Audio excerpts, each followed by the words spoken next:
नमः ॐ विष्णुपादाय कृष्णपृष्ठाय भूतले श्रीमद् भक्तिवेदान्त स्वामी इति नामिने। नमस्ते नमस्ते सरस्वती देवे सरस्वती देवी गौरवाणी गौरवाणी प्रचारिणे प्रचारिणे निर्विशेष निरविशेष शून्यवादी शून्यवादी पाश्चात्य पाश्चात्य देशतारिणे। जय देशतारिणे श्री जय कृष्ण श्री कृष्ण चैतन्य चैतन्य प्रभो प्रभु नित्यानंदा श्री नित्यानंद अद्वैता श्री अद्वैता गदाधर गदाधर श्रीवासादि श्रीवासा गौर भक्त वृंदा। हरे कृष्णा कृष्ण कृष्णा हरे हरे, हरे रामा राम राम हरे हरे, हरे कृष्णा कृष्ण कृष्ण हरे हरे, हरे रामा राम राम हरे हरे, हरे कृष्णा कृष्ण कृष्ण हरे हरे, हरे रामा हरे राम राम राम राम हरे राम हरे। हरे हरे जय हरे निताई गौरंग, कृष्ण जय निताई गौरंग गौरंग, जय जय निताय निताई गौरंग गौरंग, जय निताय निताई गौरंग गौरंग। जय निताय राधा गौरंग कृष्ण जय जय राधा राधा कृष्ण चंद्र राधा राधे। कृष्ण जय श्री राधे जय गोविंदा, श्री राधा राधे गोविंद गोविंदा, राधे राधे गोविंद गोविंदा, जय श्री राधे राधे गोविंद जय गोविंदा। जय श्री राधे गोविंदा, राधा राधे गोविंदा, राधे राधे गोविंद गोविंदा, जय श्री राधे राधे गोविंद गोविंदा। जय राधे गोविंद जय श्रीला प्रभुपाद प्रभुपाद भूपाद जय प्रभुपाद, श्रीला जय श्रीला प्रभुपाद प्रभुपाद। प्रभुपाद। हरे कृष्ण, स्तुति तो हरे बधाई बोले कृष्ण हरे कृष्ण। हरे कृष्ण। રાખવાનું હોય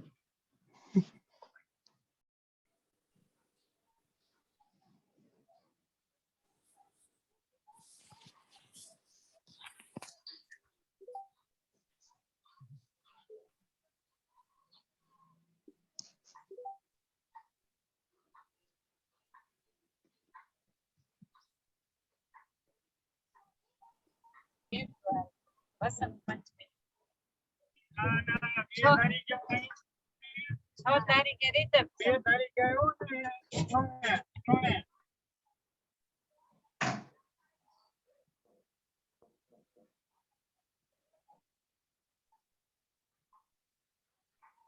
हरे कृष्ण। प्रभु मारी स्क्रीन देखाय छे?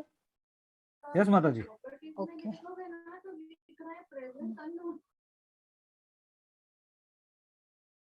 ओके, 4 વાગી ગયા છે, આપણે સ્ટાર્ટ કરીએ। श्रीला प्रभुपाद की जय, श्री भगवद गीता की जय, सद्गुरुदेव की जय।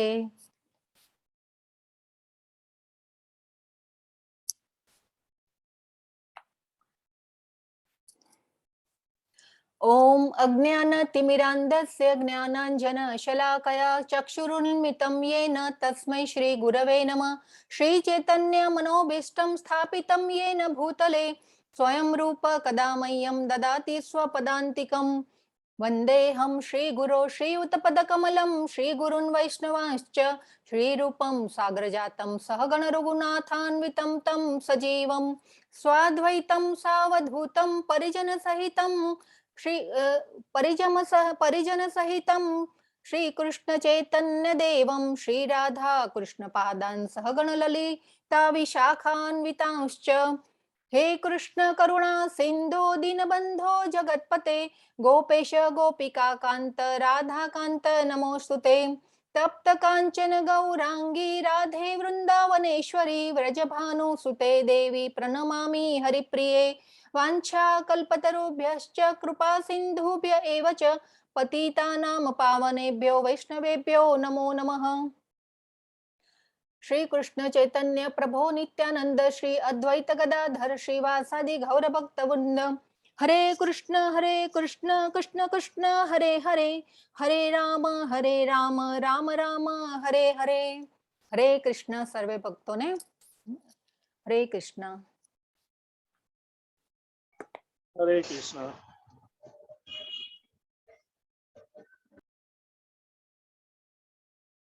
ओके, तो આજનો અધ્યાય છે પરમ ગુહ્ય જ્ઞાન, ભગવદ ગીતા અધ્યાય 9। તો આજે પણ જે તમે બધા ધૈર્ય અને ઉત્સાહ નિશ્ચયથી આવ્યા છો અને 18 અધ્યાય સુધી આવી રીતે જ જોડાયેલા રહેજો। તમારો ખૂબ ખૂબ આભાર અને તમારું હાર્દિક સ્વાગત કરું છું બધાનું। હરે કૃષ્ણ। હરે કૃષ્ણ। હરે કૃષ્ણ। તો આજનો જે અધ્યાય છે પરમ ગુહ્ય જ્ઞાન, તો પરમ એટલે કે આપણે પરમ એટલે કે મોસ્ટ એટલે કે પરમ એટલે જે ભગવાન માટે આ શબ્દ વપરાયેલો છે પરમ। ગુહ્ય એટલે કે કોન્ફિડેન્શિયલ એટલે કે ગુપ્ત, ગુહ્ય એટલે કે ગુપ્ત અને જ્ઞાન। તો પરમ ગુહ્ય જ્ઞાન આજનો જે આપણો જે અધ્યાય છે એનો ભગવાને આમાં આપણને એકદમ ગુહ્ય જ્ઞાન આપવાના છે એટલે કે ગુપ્ત જ્ઞાન આપવાના છે આજે। તો આપણે આગળ જોઈએ કે ભગવાન એ આ જે એક અધ્યાય પરથી બીજા અધ્યાય પર, બીજા ત્યાંથી ત્રીજા ચોથા એ રીતે આગળ જેમ જેમ વધે છે એમ એમ ભગવાન આપણને ઇમ્પોર્ટન્ટ જ્ઞાન આપી રહ્યા છે અને એક પછી એક અધ્યાયમાં એ જે જ્ઞાનની હાઈટ જે છે એ ઉપરથી ઉપર જઈ રહી છે કે ગિયર ચેન્જ કરતા, આપણે જેમ કાર ડ્રાઈવ કરતા હોઈએ અને આપણે ગિયર ચેન્જ થાય વારાફરતી 1 2 3 4 તો એ ગાડી સ્પીડમાં જતી જાય। તો એ રીતે આપણે ભગવાને આ જે જ્ઞાનની જે હાઈટ છે એ ઉપરની ઉપરથી ઉપર લેતા જાય છે। તો આજે જે અધ્યાય જે છે એમાં એકદમ ગુહ્ય જ્ઞાન આપવાના છે ભગવાન। તો આપણે આગળ જોઈશું। આ જે છે એ વિગ્રહ જે છે એ ક્યાંના છે, કોઈને ખ્યાલ છે? માયાપુર માતાજી, યસ માયાપુર। યસ માતાજી, યસ માયાપુરના વિગ્રહ છે। અને આ જે માયાપુર જે છે એ શ્રી ચૈતન્ય મહાપ્રભુ, હરે કૃષ્ણ, પ્લીઝ મ્યુટ રાખજો બધા। જે માયાપુર જે છે એ જે શ્રી ચૈતન્ય મહાપ્રભુ જે છે આવ્યા 500 વર્ષ પહેલા, ત્યારે એમનો જન્મ માયાપુરમાં થયેલો અને ત્યાં એમની માતા જે છે એ સચી માતા સાથે રહેતા હતા। પછી અમુક વર્ષો પછી એમને સંન્યાસ લેવાનું વિચાર્યું, ત્યારે એ જે સંન્યાસ લેવા માટે એમની માતાએ ના પડી, તે છતાં પણ એ કહે છે કે નહીં, મારે, એ ભક્તનો અવતાર હતા, દયાનો અવતાર હતા, કૃષ્ણજીનો અવતાર શ્રી ચૈતન્ય મહાપ્રભુ। તો એ માતાજીએ ના પાડી તે છતાં બી નહીં કે, તો એટલે માતાજી માની પણ ગયા કે તારે સંન્યાસ લેવો હોય તો તું લઈ શકે છે, પણ તું મારી નજીકમાં રહે। એકચ્યુઅલી એ સંન્યાસ લઈ અને વૃંદાવન જવા માંગતા હતા, પરંતુ એમની માતાનો આદેશ જે હતો એમને એમના સર ઉપર ચડાવ્યો કે તો ઠીક છે, તો હું જગન્નાથપુરીમાં, એ જે આ સંન્યાસ લઈ અને આ જે ભક્તિનું સાયન્સ જે છે, ભગવદ ગીતાનું જ્ઞાન જે છે એ આપણને, અને જપ કીર્તન નો જે આંદોલન છે એને વધારવા માંગતા હતા। તો આ રીતે ભગવાન જે છે એ સચી માતાનો, જે એમની માતાનું નામ સચી માતા હતું, તો એમનો જે આદેશ હતો એ સર માથા ઉપર લઈ અને એમને જગન્નાથપુરીમાં રહેવાનું નક્કી કર્યું। અને જગન્નાથપુરી જે છે એ માયાપુરથી ખૂબ જ નજીક છે, એટલે એ રીતે માતાનો સહવાસ પણ મળી રહે અને આ કામ પણ થઈ શકે, તો એના માટે એમને માયાપુર એટલે જગન્નાથપુરીમાં રહેવાનું નક્કી કર્યું। તો આજે જે આપણે જોઈ રહ્યા છે, જે દર્શન કરી રહ્યા છે, એ માયાપુર જે છે ધામ, એ ઇસ્કોન સંપ્રદાયનું મોટામાં મોટું જે ઉચ્ચ જે છે એ યાત્રા સ્થળ છે માયાપુર। તો જે આપણા નામાનિષ્ઠા પ્રભુ જે છે શ્રી રાધા ગોવિંદના મંદિરના જે સંચાલક છે, એ દર વર્ષે જે માયાપુર અને વૃંદાવન બેઉ યાત્રા એ લઈ જતા હોય છે। તો આ જે માયાપુર હમણાં જ થઈ ગઈ આપણી માયાપુરની યાત્રા, લગભગ 3 4 મહિના પહેલા, હવે આ માર્ચમાં યાત્રા વૃંદાવન જઈ રહ્યા છે બધા। ભક્તો સાથે. તો આ જે વિગ્રહ જે છે એ એની હાઈટ એટલે કે એટલા વિશાળ જે છે વિગ્રહ કે એ જે જ્યારે પૂજારી જે પૂજા કરતા હોય ત્યારે એ એમના ઘૂંટણથી પણ નીચે હોય, એટલે એટલા વિશાળ જે છે આ વિગ્રહ, અને એટલું એમનું સુંદર અદ્ભુત મનોહર જે સ્વરૂપ જે છે આપણે આમ જોઈને આપણને આમ એમ થઈ જાય કે આહલાદક, જેને કહેવાય ને કે અદ્ભુત અલૌકિક, એવા એવા સુંદર વિગ્રહો ત્યાં છે. અને આ જે વિગ્રહ જે છે એ આપણે પંચતત્વ કહેવાય છે, કે જે વચ્ચે જે છે એ શ્રી ચૈતન્ય મહાપ્રભુ છે, નિત્યાનંદ પ્રભુ છે, શ્રી અદ્વૈત ગદાધર અને શ્રી વાસાદી. એ આપણે સમજેલા કે જે ગદાધર જે સ્વામી છે એ રાધાજીનો વિસ્તાર છે, શ્રી વાસાદી જે છે એ નારદજીનો છે અવતાર. અને એ જે આપણે સમજેલા કે ભાઈ આ જે ભગવાન જે છે એ એમના રસાલા સાથે આવતા હોય છે. જેમ આપણે કે વડાપ્રધાનનું જોયું કે ભાઈ વડાપ્રધાન કોઈ દેશની મુલાકાતે જતા હોય તો એમનો જે રસાલો હોય એ એમની સાથે હોય છે. તો આ રીતે જે ભગવાન અવતાર લે છે તો એમના જે પાર્ષદો હોય છે એ એમની સાથે હોય છે. તો આ જે પંચતત્વ જે છે એ આ ભગવાન નિત્યાનંદ પ્રભુ એટલે કે બલરામનો અવતાર છે, અને જે સદાશિવ જે છે એ શિવજીનો અવતાર છે. તો આ રીતે આપણે ભગવાનને વંદન કરીએ શ્રી ચૈતન્ય મહાપ્રભુને. અને આ જે ગુહ્ય જ્ઞાન જે છે એ આપવું હોય ને તો પણ એક હૃદયની વિશાળતા જોઈએ. તો જે કૃષ્ણજી જે છે એ દયા, એટલે આ જે શ્રી ચૈતન્ય મહાપ્રભુજી છે એ કૃષ્ણના અવતાર તરીકે આવ્યા ને ભક્ત અવતાર તરીકે એ ઓળખાયા. તો એ આપણે જે આ ભગવદ્ ગીતાનું જે જ્ઞાન છે એટલે આ ગુહ્ય જ્ઞાન આપવું હોય તો એ આપવા માટે પણ એક હૃદયની વિશાળતા જોઈએ. એટલે આ જે વિશાળ, એટલે આ જે કૃષ્ણ ચૈતન્ય મહાપ્રભુજી છે એ ખૂબ એમને ઉદારતાથી કૃષ્ણ પ્રેમ વહેંચ્યો.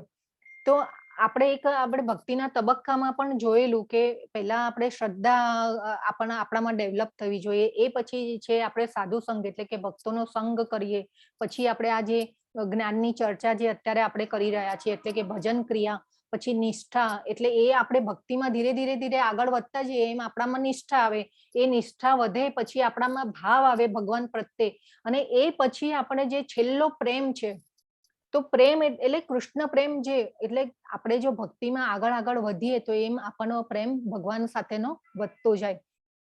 એટલે એ છે કે જે હાઈએસ્ટ જે છે એ કૃષ્ણ પ્રેમ છે. એટલે આપણે સમજીએ કે ભાઈ આપણે માળા જપમાળા અને બધું કરીએ તો જેમ જેમ આપણે ભક્તિમાં આગળ વધતા જઈએ એમ એમ આપણે આવી સિદ્ધિ એટલે કે કૃષ્ણ પ્રેમની જે સિદ્ધિ મેળવી શકીએ. ભક્તિમાં જે સિદ્ધિ જે છે એ કૃષ્ણ પ્રેમ છે જે છેલ્લું આવે છે. તો આપણે જે કૃષ્ણ પ્રેમ જે છે, કેમ કે જે પ્રેમ છે એ ભગવાન છે ને એ કોઈને જલ્દી આપતા નથી. ભગવાન કે છે કે બીજું જે જોઈએ એ લઈ જાઓ, પણ હું પ્રેમ એટલે કે જે આપણે ગયા અધ્યાયમાં પણ સમજી ગયા છે કે ભગવાન જેને જે રીતે શરણે થાય છે એ પ્રમાણે ભક્તિ આપે છે અને અનુભૂતિ કરાવે છે.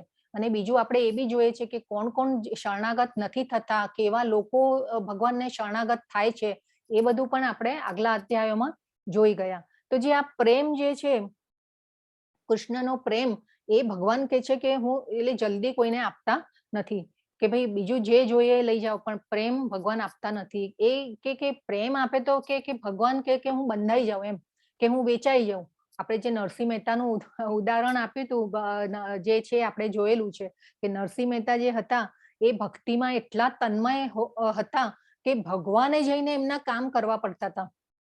એટલે કૃષ્ણનો જે પ્રેમ જે છે કે ભક્તિ આટલી, નરસિંહ મહેતાની ભક્તિ એવી હતી કે ભગવાન જે છે એ ભક્ત માટે દોડીને જતા હતા અને એમનું કામ એ કરી નાખતા હતા. આપણે એ દાખલા જોયેલા છે, આપણને બધાને એ કથાની કે બધાની ખબર છે. તો આપણે આ જે છે તો આ રીતે આપણે કૃષ્ણનો જો પ્રેમ મેળવવો હોય તો આપણે જે ભક્તિમાં આગળ આવવું જોઈએ. પહેલો શ્લોક લઈએ. શ્રી ભગવાન ઉવાચ ઇદમ તુ તે ગુહ્યતમં પ્રવક્ષ્યામ્યનસૂયવે જ્ઞાનમ વિજ્ઞાન સહિતમ યજ્ઞાત્વા મોક્ષ્યસે શુભાત. તો હવે જે આ અધ્યાય છે એમાં ભગવાનને ઉચ્ચતમ જ્ઞાન આપ્યું છે. ઇદમ તુ તે ગુહ્યતમમ, ગુહ્ય એટલે કે ગુપ્ત, એટલે કોન્ફિડેન્શિયલ. તો એ જે જ્ઞાન જે છે એ ભગવાને શું કામ આપ્યું, કે એની મહત્તા કેમ સમજાવી અહીંયા ભગવાને. પહેલા બી આગળના અધ્યાયોમાં ભગવાને ભક્તિ માટે ઘણું બધું કહી દીધું. તો આ જે ભગવાન જે છે એ આ જ્ઞાન જે ભગવાન આપે છે તો ભગવાન કહે છે કે આના માટે પણ એની એક લાયકાત જોઈએ, આ જ્ઞાનને સમજવા માટે પણ લાયકાત જોઈએ. તો જે આ ગુહ્યતમ જે છે ટોપ સિક્રેટ અને પ્રવક્ષ્યામી એટલે કે કહી રહ્યો છું, એટલે આ જે છે એમાં ભગવાને કીધું કે ભાઈ આ ભગવાન અર્જુનની અહીંયા એક ક્વોલિટી બતાવે છે. એટલે આપણામાં પણ જો આપણામાં પણ સારા ગુણો હોય તો આપણે જ્ઞાન લઈ શકીએ.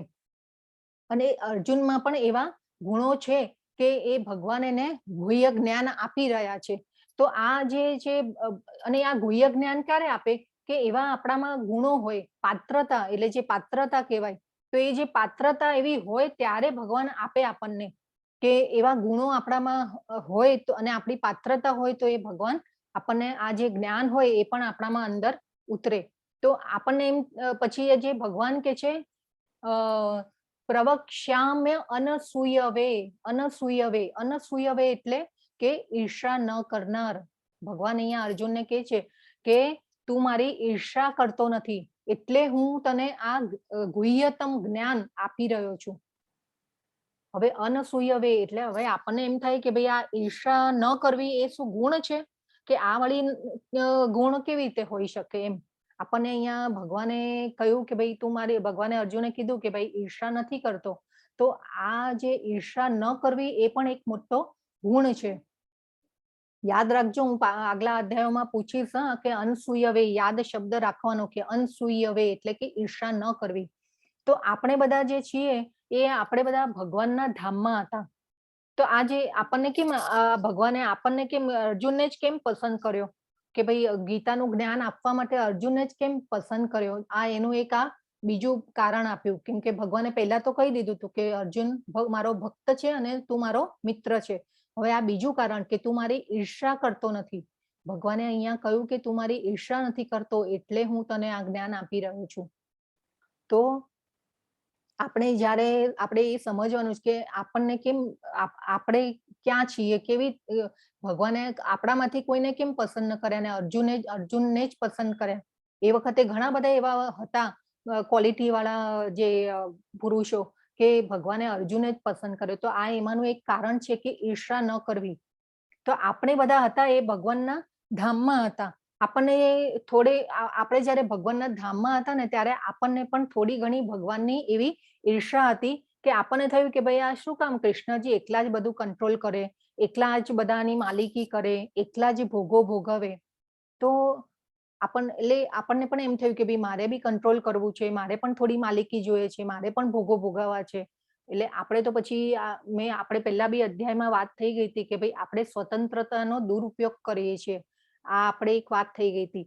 તો આ જે છે તો એના માટે હવે આપણને ભગવાને થોડી સ્વતંત્રતા આપી અને એના માટે આ ભૌતિક જગત રચવામાં આવ્યું કે આપણે આપણી થોડું માલિકી ભાવ કે કંટ્રોલ ભાવ કે એ જે ભોગો ભોગવવાની જે ઈચ્છા છે એ બધું પૂરી કરી શકીએ. એટલે આપણા માટે ભૌતિક જગત રચવામાં આવ્યું અને આપણને જે થોડી થોડી કંટ્રોલ કરવાની, ભોગવવાની, માલિકી કરવાની જે વ્યવસ્થા છે એ બધી ભગવાને કરી આપી.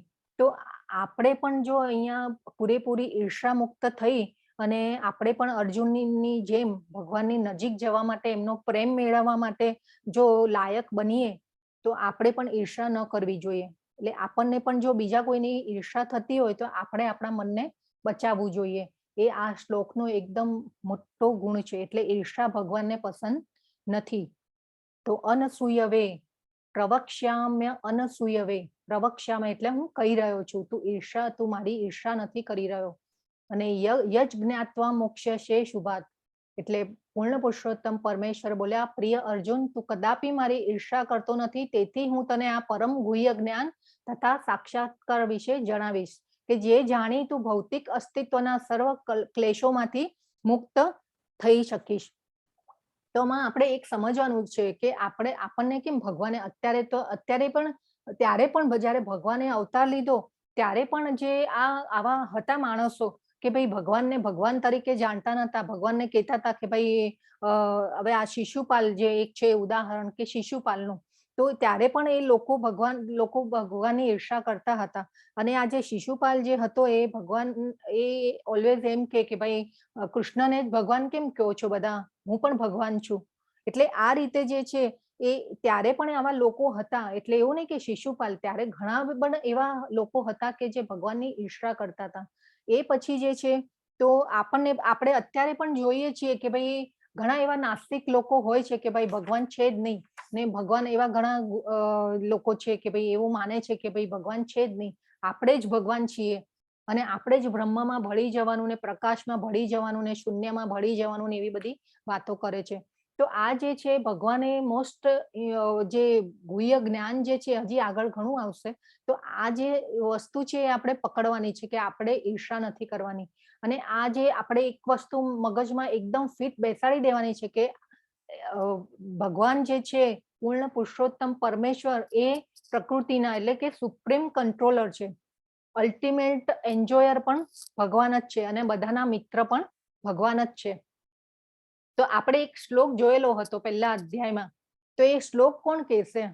હું એક થોડી તમને બધાને હિન્ટ પણ આપી દઉં છું કે શાંતિ ફોર્મ્યુલા હતી. કોઈને યાદ છે? હરે કૃષ્ણ. હરે કૃષ્ણ. હરે કૃષ્ણ. મનદીપ પ્રભુ, મારો અવાજ સંભળાય છે? યસ માતાજી. હા, કોઈ જો નોટ બનાવતું હોય તો એને કોઈને યાદ હશે, અથવા તો પછી છે ને જ્યારે હું પ્રશ્ન પૂછાય ને ત્યારે તમારે ફટાફટ પીડીએફ ખોલવાની એટલે યાદ આવે જોવાનું. સીમા હવે માતા, તમે હા. શું પૂછ્યું હમણાં? કારણ કે અવાજ થોડો ડલ થઈ ગયો. અચ્છા, ઓકે. આપણે જે છે એક વિચારવાનું છે કે પહેલા એક માઇન્ડમાં બેસાડી દેવાનું છે કે ભગવાન જ સુપ્રીમ કંટ્રોલર છે, અલ્ટિમેટ એન્જોયર પણ ભગવાન જ છે ને બધાના મિત્ર ભગવાન છે. તો આ જે એક પહેલા પણ આ આવી ગયેલું કે હું જ ભગવાન છું ને હું મિત્ર છું બધાનો, એટલે આપણે એક શ્લોક જોયેલો. હવે જો પહેલા શબ્દો ઉપર આપણે ભાર મૂકતા હતા, હવે એક આ શ્લોક ઉપર આપણે વિચારવાનું કે આ શ્લોક કયો હતો. આપણે જે 2.7 છે એ આપણે જોયો તો કે શરણાગતિ શ્લોક છે. પછી બરાબર. આપણે પંડિતની એક વ્યાખ્યા માટેનો બી એક શ્લોક જોયો હતો. હવે એક આપણે શાંતિની ફોર્મ્યુલા પણ જોઈ હતી. હજી આ અધ્યાયમાં હજી એક ફોર્મ્યુલા પણ આવશે આગળ. તો આપણે એક આ જોયો તો શ્લોક, કોઈને યાદ હોય તો. મેં હિન્ટ આપી તમને શાંતિની ફોર્મ્યુલા, તો એ શ્લોક કયો હતો? ઓકે, ચલો હું કહી દઉં. 5મા અધ્યાયનો 29મો શ્લોક હતો આપણે જે શાંતિ ફોર્મ્યુલા કે ભોક્તારમ યજ્ઞ તપસામ સર્વલોક મહેશ્વરમ સરુદમ સર્વભૂતાનામ જ્ઞાત્વા મામ શાંતિ મૃચ્છતિ. તો આ જે શ્લોક જે છે એ શાંતિ ફોર્મ્યુલા છે. એટલે કે આ આપણે ભોક્તારમ યજ્ઞ તપસાન એટલે કે હું જ બધા યજ્ઞનો ભોક્તા છું. કેટલામો શ્લોક છે માતાજી? 29મો શ્લોક માતાજી. પછી જે હા. છે કે સર્વલોક મહેશ્વર એટલે સર્વ લોકોનો મહેશ્વર હું છું. સરુદમ સર્વભૂતાનામ. એક મિનિટ યાર, હું હરે કૃષ્ણ. પ્લીઝ મ્યુટ કરજો. Yes bank. હા, સરુદમ સર્વભૂતાનામ, હું બધા ભૂતો એટલે મતલબ કે જીવો સજીવોનો હું મિત્ર છું અને જ્ઞાત્વા મામ શાંતિ મૃચ્છતિ. હરે કૃષ્ણ. આ જે છે શ્લોક ના આમાંનો એ શાંતિ ફોર્મ્યુલા છે. ના બધા આવેલા છે મારા સીને તો. તો હવે જે આપણે આ શ્લોકો છે ને એ થોડા થોડા આપણે યાદ રાખતા જવાનું. કોઈને નોટ કરવાની આદત હોય ને તો નોટમાં લખતા રહેવાનું. તો આ બધા જે ઇમ્પોર્ટન્ટ શ્લોક છે ને એ ક્યારેક એવી આમ કોઈ સિચ્યુએશન આવે ને તો આ બધું આપણે યાદ કરવાનું ભગવાનના શ્લોકોને. તો આ આપણે છે ને મગજમાં થોડા થોડા બેસતું જાય, આપણું જ્ઞાન જરા ધીરે ધીરે અંદર જતું જાય, આપણી ભક્તિ વધતી જાય, ભગવાનમાં પ્રેમ આવતો જાય. તો આ રીતે આપણે આગળ વધવાનું છે. તો આપણે જે ઇસ્કોન આપણા જે પરિવાર તરફથી આપણે 11ના દિવસે છે ને શ્લોકોનું ગાન થતું હોય છે. જે ગીતાના 700 શ્લોકોનું ગાન થાય છે એ દિવસે. 10 થી 1નો ટાઈમ હોય છે. તો એ જે એને એમાં જે માતાજી જે બી માતાજી હોય, ભાઈઓ હોય, પ્રભુજી હોય, તો એ બધાને જે બી શ્લોક સારી રીતે સરસ બોલી શકતા હોય તો એ લોકોને લાભો આપવામાં આવે છે. તો આ પણ એક જે શ્લોકો સાંભળવાનો જે આનંદ છે ને, આ બધી જે છે ને આપણે એક બધી સુકૃતિ જે આપણે વાત થયેલી સુકૃતિ, તો આ બધી ભગવાનની એક સુકૃતિ છે કે આપણને આવા બધા લાભ મળે અને ધીરે ધીરે ભલે કઈ ખબર ન પડે કે ન પડે પણ તો પણ સાંભળવાના શ્લોકો અને આ રીતે યાદ રાખવાના શ્લોકોને. તો આ જે છે તો આપણે આ એ પણ આ જે શ્લોકો સાંભળવા અને આ શ્લોકોને યાદ રાખવા કાંઈ ખબર પડે ન પડે તો પણ આપણે છે ને એ સાંભળવાના, વાંચવાના. તો આ પણ એક ભગવાનનું સુંદર કાર્ય છે. તો એમાં લાભો મળે એ પણ એક આપણું સૌભાગ્ય છે. તો આ રીતે જે છે સુંદર કાર્ય થતું હોય છે. 11 દિવસે 10 થી 1 નો ટાઈમ હોય છે અને એમાં શ્લોકો બોલાતા હોય છે. અને એક એક અધ્યાયના એક પાર્ટિસિપન્ટ્સ ને એવી રીતે એવા ભાગ લેતા હોય છે બધા. તો ખૂબ સરસ રીતે થાય છે. અને એટલે આ જે છે બધી સુકૃતિ, એટલે સુકૃતિમાં પણ જ્ઞાત અને અજ્ઞાત બે સુકૃતિઓ હોય છે. હવે કોઈ ભક્ત હોય એમને કોઈ ભાવથી ભગવાનનો જે ભક્ત હોય ને એને ધરાવેલો પ્રસાદ હોય તો એ તમને આપે ક્યારેક, અને આપણે તો ઘણીવાર ટેસ્ટ માટે ખાઈ લેતા હોઈએ, પણ એ જે છે એ આપણે ભગવાનનો જે પ્રસાદ જે લીધો એ આપણી અજ્ઞાત સુકૃતિ થઈ ગઈ. પછી આપણે ક્યારેક જે બહાર જતા હોય ને કે ક્યારેક કોઈ મંદિરમાં કીર્તન થતા હોય કે કંઈ બી હોય તો એ જે આપણે કાનમાં શબ્દો પડ્યા તો એ પણ આપણી અજ્ઞાત સુકૃતિ થઈ ગઈ. તો આ જે છે એ આપણું બધું અકાઉન્ટમાં જમા થતું હોય છે.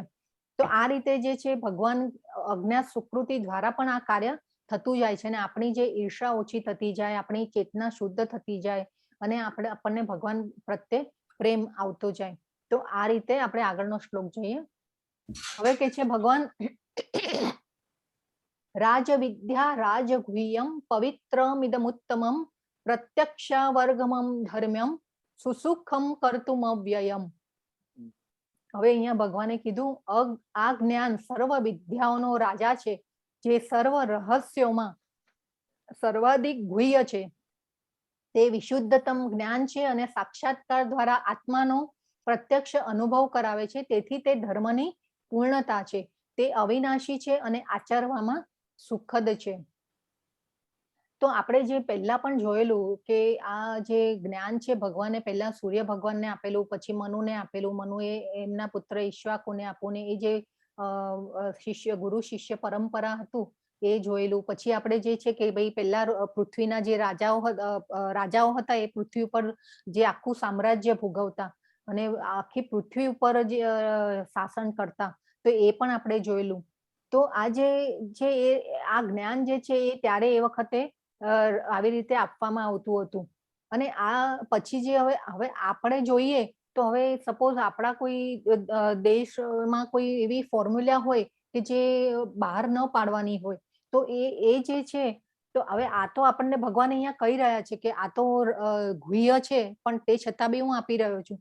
હવે આપણે તો કોઈ ફોર્મ્યુલા હોય તો એ કેવું હોય કે ભાઈ કોઈ એવા મિનિસ્ટર હોય કે વડાપ્રધાન હોય કે જે એક હેન્ડફુલ પીપલ હોય એમની પાસે જ રહેતું હોય, એ બહાર ન આવતું હોય. પણ અહીંયા તો ભગવાને અર્જુનને કીધું કે આ હું સિક્રેટ જ્ઞાન તને આપું છું. તો આપણે જે છીએ તો આપણે તો સિક્રેટ ફોર્મ્યુલા આવી રીતે કોઈ બહાર ન પડતી હોય, એ અમુક જે હેન્ડફુલ પીપલ હોય એ પાસે જ રહેતી હોય. પણ અહીંયા તો ભગવાને કીધું કે અર્જુન હું તને આપી રહ્યો છું. તો ભગવાને જે છે સિક્રેટ એ ઓપનલી કહી દીધું. અને ભગવાન જે છે એ ખૂબ જ દયાળુ છે અને પ્રેમાળ છે. તો આપણે જે છીએ એમના બાળકો છે, એટલે એ ઈચ્છે છે કે આપણે સાંભળીએ આ જ્ઞાનને. તો એ જે ભગવાને કહી દીધું કે ભાઈ કર્મયોગ દ્વારા ભાઈ ભક્તિ સમજાવી, જ્ઞાન યોગ દ્વારા ભાઈ ભક્તિ સમજાવી. અને જે આ 7 થી 12 અધ્યાય જે છે એ આપણે વાત થઈ હતી કે ભાઈ ઘરેણા જેવા છે. તો આ જે ઘરેણું છે, આ જે 7 થી 12 અધ્યાય છે એ ભક્તિ યોગ જે છે એ ઘરેણા જેવા છે. પછી જે ભગવાન કહે છે કે પવિત્રમિદમ ઉત્તમમ, આ જે જ્ઞાન જે છે એ એકદમ પવિત્ર છે અને ઉત્તમમ એટલે કે ઉત્તમમાં ઉત્તમ જે છે. ભગવાનનો જે એક શ્લોક જે છે, શ્લોકના જે શબ્દો છે એ એકદમ પવિત્ર છે. તો આપણે શું કરવું જોઈએ કે ભાઈ એકદમ જે ભગવાનના જે આ પવિત્ર શબ્દો છે એને ભગવાનને આજીજી કરવી જોઈએ અને આજીજી કરીને કે નમ્ર ભાવે આપણે આ ગ્રંથને સાંભળવો જોઈએ અને વાંચવો જોઈએ. અને ઘણીવાર તો આપણા હૃદયમાં એવા કલ્મશ હોય કે આપણે આ પવિત્ર ગ્રંથને એટલે કે આપણી યોગ્યતા ન હોય, પણ આપણે ભગવાનને આજીજી કરવાની, ક્ષમા પ્રાર્થના કરવાની અને આપણે એ રીતે ભગવાનનું આ જે જ્ઞાન જે છે એને વધારવાનું અને એમાં આગળ વધવાનું.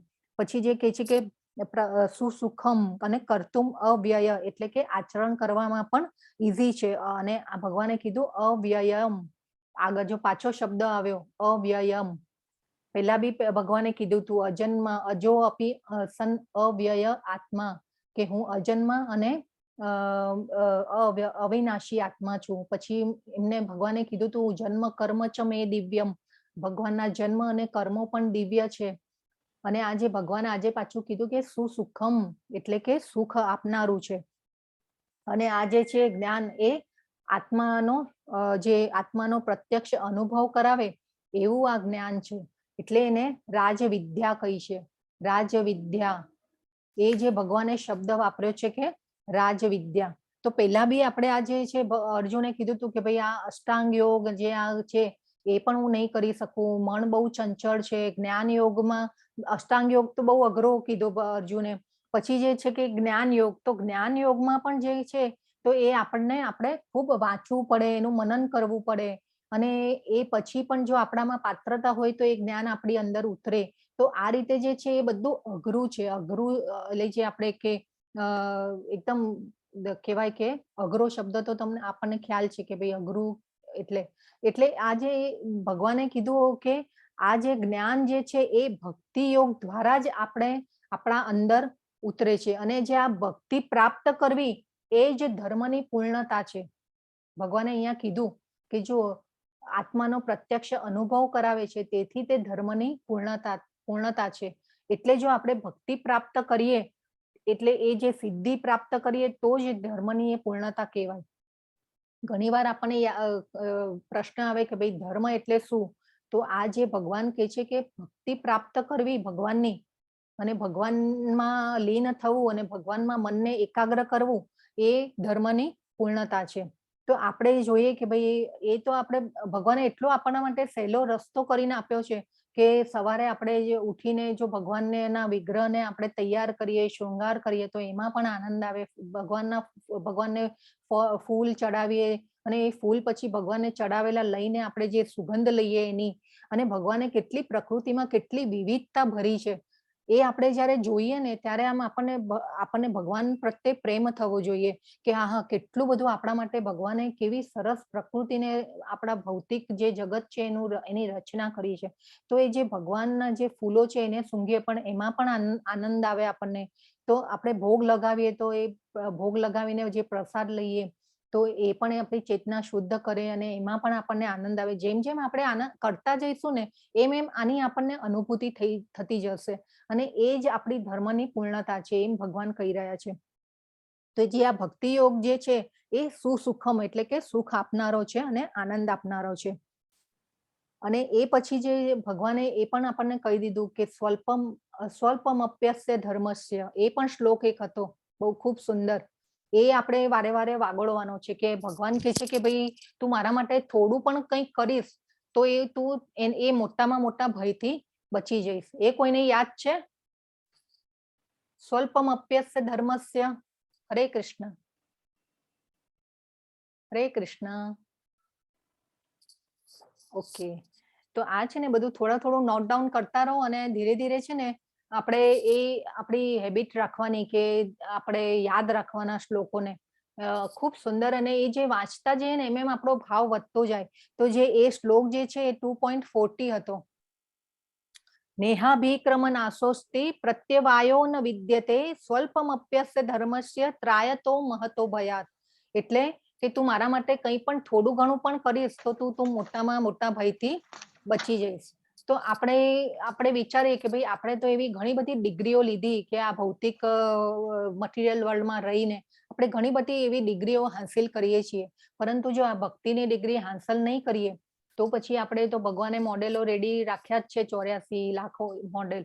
તો એમાં પછી આપણે જવાની તૈયારી રાખવાની. અને આપણે જે છે કે આપણે ગોલોક ચાર્ટમાં બી જોયું હતું કે આપણે કેવી રીતે ક્યાંથી ક્યાં ટ્રાવેલ કરવાનું છે. તો આપણે જો આ વસ્તુ નહીં કરીએ, આ પાછું ભગવાન અહીંયા કહી રહ્યા છે કે આ નહીં કરીએ તો આપણે એ પણ વાત થઈ હતી કે જે આપણી ભક્તિ અધૂરી રહે તો એ પાછું નેક્સ્ટ જન્મમાં ભગવાન એવી અનુકૂળતા કરી આપે. તો આ જે ભક્તિનું જ્ઞાન છે એ આપણે અંદર ઉતારી અને આપણે ધીરે ધીરે એવી રીતે આગળ વધવાનું છે. જો આ ડિગ્રી નહીં લઈએ ભક્તિની તો પાછું આપણે ફરીથી પાછું A for apple, B for ball ને C for cat કરવું પડશે. તો આ એક આપણું મગજમાં એકદમ સરસ રીતે બેસાડી દેવાનું કે આપણે ભક્તિમાં આગળ વધવાનું છે. તો આપણે એવી રીતે ઘણા બાળકોને પણ જોયા છે કે જે ભક્તિમાં નાનપણથી એવા ભક્તિ એટલે કે ભગવાન પ્રત્યે એમનો જીવ હોય છે. તો આવા બાળકોને પણ આપણે બહુ અનુકૂળતા કરી આપવાની, ભક્તિ કરી શકે અને એ રીતે. તો આપણે જે છે ભગવાન કહે છે કે ભગવદ્ ગીતા જે છે એ શિક્ષણનો રાજા છે. તો આપણે ઘણા બધા આવા નોલેજ લઈ લઈએ છીએ કે ભાઈ સોશિયલ નોલેજ ને, આયુર્વેદિક નોલેજ ને, એસ્ટ્રોલોજીકલ ને, સાયન્સ નોલેજ. તો જે ભગવદ્ ગીતાનું જે જ્ઞાન છે એ ટોપ મોસ્ટ છે, એટલે કે શિક્ષણનો રાજા છે, એટલે કે આ રાજ વિદ્યા કહી છે ભગવાને અહીંયા એને. હવે જે છે કે જો આપણે શાળામાં ગંભીર ન હોઈએ, તમે એક જ વર્ગમાં રહીએ છીએ, જો આપણે વિનાશમાં ગંભીર નથી તો આપણે જન્મ અને મૃત્યુના સમાન ચક્રમાં રહીએ છીએ. તો આપણે બધા જે છીએ એ એક જ ક્લાસમાં છીએ. એવું નહીં કે હું છું ને તમે નથી ને, એવું નહીં, આપણે બધા આવી ગયા એમાં. તો આપણે જે છે એ સિન્સિયર નથી. આપણે કાલે પણ જોયું હતું આર્ટ ઓફ ડેથ, જે આખો અધ્યાય હતો એની ઉપર હતો. તો આપણે જોયું હતું કે ભાઈ આપણે એવા કામોમાં ઉલझેલા રહીએ છીએ ને આપણા જે શરીર માટે જે ભોગો ભોગવવા માટે જે કાર્યોમાં રચાપચા રહીએ છીએ, તો એમાંથી બહાર નીકળવાનું છે. તો આપણે જે છીએ કાલે જે આખો અધ્યાય જોયો કે ભાઈ મૃત્યુનું સાયન્સ, આપણે કેવી રીતે મૃત્યુને સુધારવાનું છે, તો એ જે છે એમાં આપણે આગળ વધી અને આપણે વિચારવાનું છે કે ભાઈ એના માટે આપણે જે 3 માસિક, 6 માસિક, 12 માસિક જે પરીક્ષાઓ આવતી હોય છે એ તો ચલો આપણે આપી દઈએ છીએ, પણ આપણે જે હવે તો જો કે સેમિસ્ટર બધા આવી ગયા, પણ જે આ મૃત્યુની એક્ઝામ માટે આપણે તૈયાર છીએ, તો એ ભગવાન કહે છે કે આપણે એ ભક્તિમાં તું આગળ વધીશ તો તું તૈયાર થઈ શકીશ. અને ભગવાન એટલા પ્રેમાળ છે ને, અને ભગવાન એમ વિચારે છે કે મારો દીકરો પાછો આવી જાય, મારી પાસે આવી જાય, અને એટલે આપણને મનુષ્ય જીવન આપ્યું છે. અને એમને એમ થાય કે ભાઈ એક વાર આવ્યો, બીજી વાર પાછો ગયો, ત્રીજી વાર ગયો, હવે મનુષ્ય જીવન આપીને એને પહેલી બેન્ચ ઉપર બેસાડ્યો, અને પછી તો ભગવાન એમ કહે કે હવે ઠોઠ નિશાળ્યો છે, તું પાછળી બેન્ચમાં બેસ. એટલે આ જે મનુષ્ય જીવન છે એ ફર્સ્ટ બેન્ચ ઉપર બેસવાનું જે છે એ વિજ્ઞાન છે. તો એ જે છે આપણે એ સમજવાનું છે. તો આ આપણે એક વિચારવાનું છે કે આપણે ભક્તિમાં આગળ વધવાનું છે. હવે ભગવાન કહે છે અશ્રદ્ધાના પુરુષા ધર્મસ્યાસ્ય પરંતપ અપ્રાપ્ય મામ નિવર્તન્તે મૃત્યુ સંસાર વર્તમની. હે શત્રુ વિજેતા, જે મનુષ્યો ભક્તિમાં શ્રદ્ધા ધરાવતા નથી તેઓ મને પ્રાપ્ત કરી શકતા નથી. તેઓ આ ભૌતિક જગતમાં જન્મ મરણના માર્ગે પાછા આવે છે. હવે પાછું અહીંયા ભગવાને કીધું શ્રદ્ધા, જે આપણે કાલના અધ્યાયમાં પણ જોયું હતું કે જે શંકાઓ જે છે એ આપણી શ્રદ્ધાનો વિનાશ કરે છે. પછી જે છે કે શ્રદ્ધા અપ્રાપ્યમામ, એટલે અશ્રદ્ધાનામ, એટલે કે બહુ ઇમ્પોર્ટન્ટ આ એકચ્યુઅલી શબ્દ છે કે ભાઈ તેઓ મને પ્રાપ્ત કરી શકતા નથી. અપ્રાપ્યમામ નિવર્તન્તે, એટલે મૃત્યુ સંસાર વર્તમની, એટલે કે મૃત્યુ સંસારમાં વારે વારે એ લોકો પાછા આવે છે. અને ભગવાને જો આપણે કાલનો એક શ્લોક જોયેલો કે ભાઈ દુઃખાલય કીધું, આ ભૌતિક જગત જે છે એને દુઃખાલય કીધું. આપણે કાલે એ પણ વાત થઈ હતી કે આ રિહેબ સેન્ટર છે આપણા માટે. એટલે શ્રદ્ધા ન હોવી એ પણ એક અવગુણ છે. પહેલામાં કહી દીધું, આ જે 3 શ્લોક છે ને એમાં એક ઇમ્પોર્ટન્ટ ભગવાને કહી દીધું કે ઈર્ષા ન કરવી, પછી આપણી પાત્રતા હોવી જોઈએ, અને એક આ જે શ્રદ્ધા ન હોવી એ પણ એક ગુણ છે, અવગુણ છે. એટલે શ્રદ્ધાને આપણે ડેવલપ કરવાની છે ભગવાનમાં, અને શંકા નથી કરવાની આ જ્ઞાન ઉપર. આ ભગવાનના પોતાના શબ્દો જ કહેલા છે. એટલે આ શ્રદ્ધાથી આપણે આગળ વધવાનું છે. એટલે કે આ શ્રદ્ધા ન હોવી એ પણ એક અવગુણ છે. એટલે ઘણી વાર આપણે છે ને જોયું છે કે ભાઈ આપણે જપમાળા કરતા હોઈએ કે એ હોય ને, તો ઘણાને શરમ આવતી હોય કહેવામાં.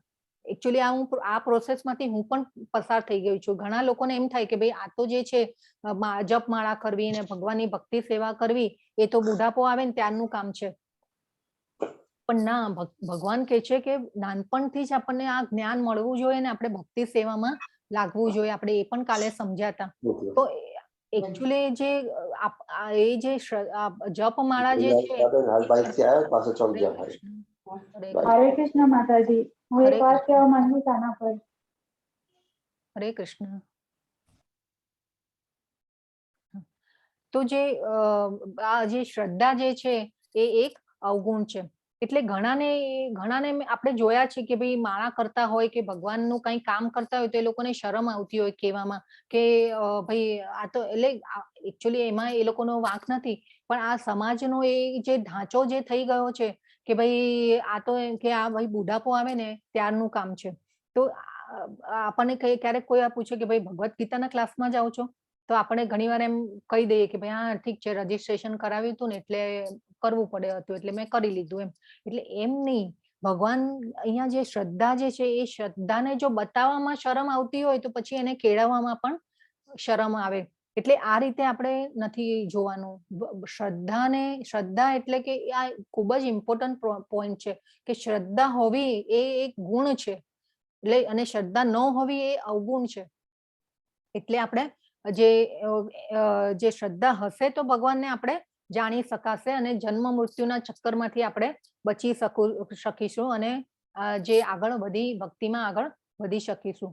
એકચ્યુઅલી હું પણ આ જે પ્રોસેસમાંથી છે ને હું પાસ થઈ છું. મને બી ઘણા લોકોએ એવું કીધું કે ભાઈ આ બધું અત્યારથી કેમ, તો એટલે આ જે છે ને ઘણીવાર આપણને બધા લોકો ગાંડા ગણતા હોય કે આ શું માળા લઈને બેસી જવાનું ને આખો દિવસ તો આનું આ જ કરે છે ને. એટલે આ બધું જે છે એ નહીં, પણ એકદમ પ્રાઉડ થી કહેવાનું કે ના હું આ કરું છું. એટલે આ જે છે એ આપણે જીવનને પવિત્ર જો બનાવવું હોય તો આ વસ્તુ પણ આપણે શીખવી જોઈએ.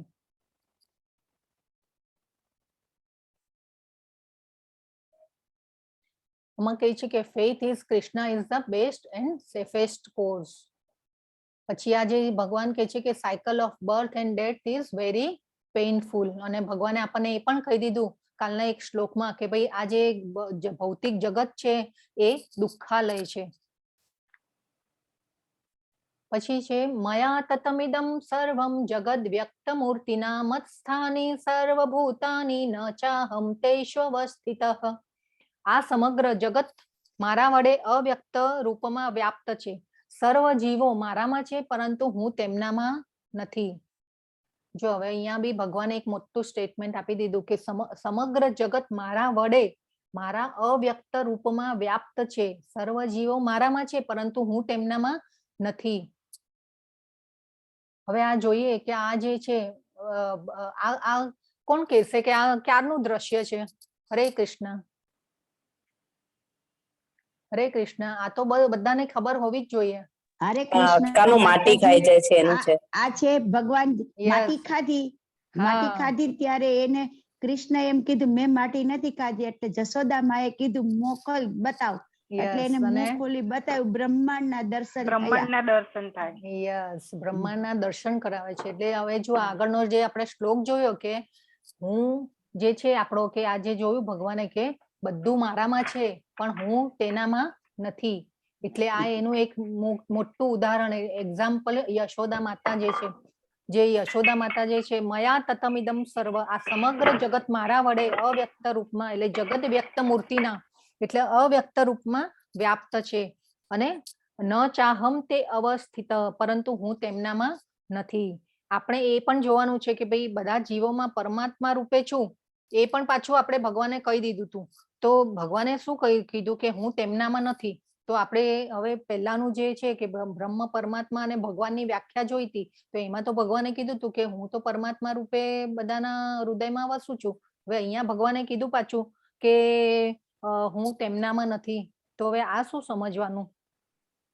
પણ અહીંયા આપણે એક સમજવાનું છે કે જે ભગવાન છે એ વ્યક્તિ રૂપે છે, એમના ધામમાં લીલા કરી રહ્યા છે.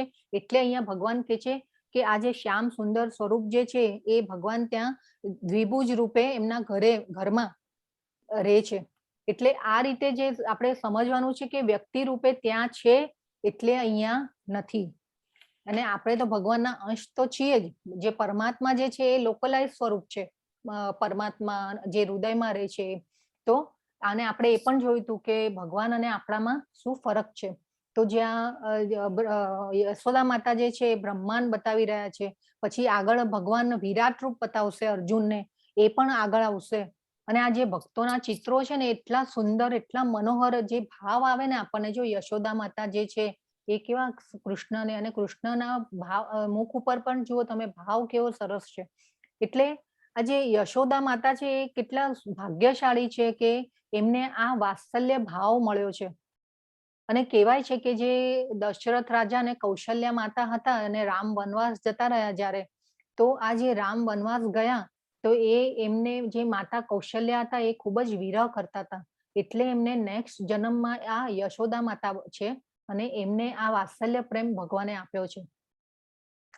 અને આ જે છે ભગવાને એમાં બ્રહ્માંડ બતાવીને કહી દીધું કે ભાઈ મારામાં બધું જ છે. એટલે આપણે જો ગિરી ગોવર્ધનની પરિક્રમા બધા કોઈ કરવા જતું હોય ને તો એ બધાને ખ્યાલ હશે કે ત્યાં જે છે પ્રસાદમાં માટી આપતા હોય છે અને બધા જે રમણ રેતી હોય છે એમાં આળોટતા હોય છે. એ કેમ કે ભગવાને ત્યાં વાસ કર્યો હતો. ગિરી ગોવર્ધન જ્યાં છે ભગવાને પર્વત ઉપાડેલો ને એ બધી આપણને ખ્યાલ છે. એટલે એ જે પ્રસાદમાં માટી આપે છે અને એ માટી ખાધી હતી એ ત્યાંનું ખૂબ જ મહત્વ છે. એટલે ત્યાંની માટી ભગવાને ખાધી હતી એનું મહત્વ છે.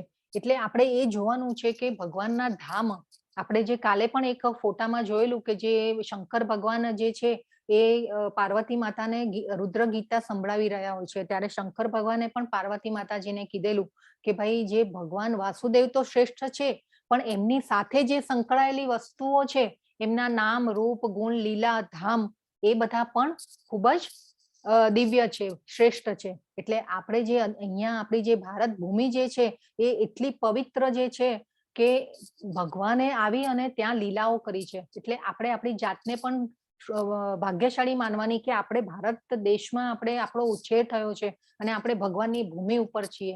એટલે આ એક ખૂબ જ સુંદર આપણે વૃંદાવનની યાત્રા પણ માર્ચમાં જઈ રહી છે. તો એમાં પણ ઘણાને જો આવવું હોય તો વિચાર કરજો. બહુ ખૂબ જ સુંદર આયોજન હોય છે. તો અને ત્યાં જે રાધાકુંડ જે છે એનું ખૂબ જ મહત્વ છે. ત્યાં સ્નાન કરવાનું ને એ તો એ પણ બધા વિચાર કરજો આવવા માટે. પછી જે છે આગળનો શ્લોક, મયાધ્યક્ષેણ પ્રકૃતિ સૂયતે સચરાચરમ હેતુનાનેય કૌંતેય જગદ પરિવર્તતે. હે કુંતી પુત્ર, મારી શક્તિઓમાંની એક એવી આ ભૌતિક પ્રકૃતિ મારી દેખરેખ હેઠળ કાર્ય કરે છે અને સર્વચર તથા અચર જીવોને ઉત્પન્ન કરે છે. તેના શાસન હેઠળ આ જગત વારંવાર સર્જાય છે અને વિનષ્ટ થાય છે. તો ભગવાને અહીંયા પાછું કહી દીધું કે પ્રકૃતિ મારા કંટ્રોલમાં છે. મયાધ્યક્ષેણ, અધ્યક્ષેણ, અધ્યક્ષ એટલે આપણને બધાને ખબર છે કે ભાઈ જે વડા હોય, વડો.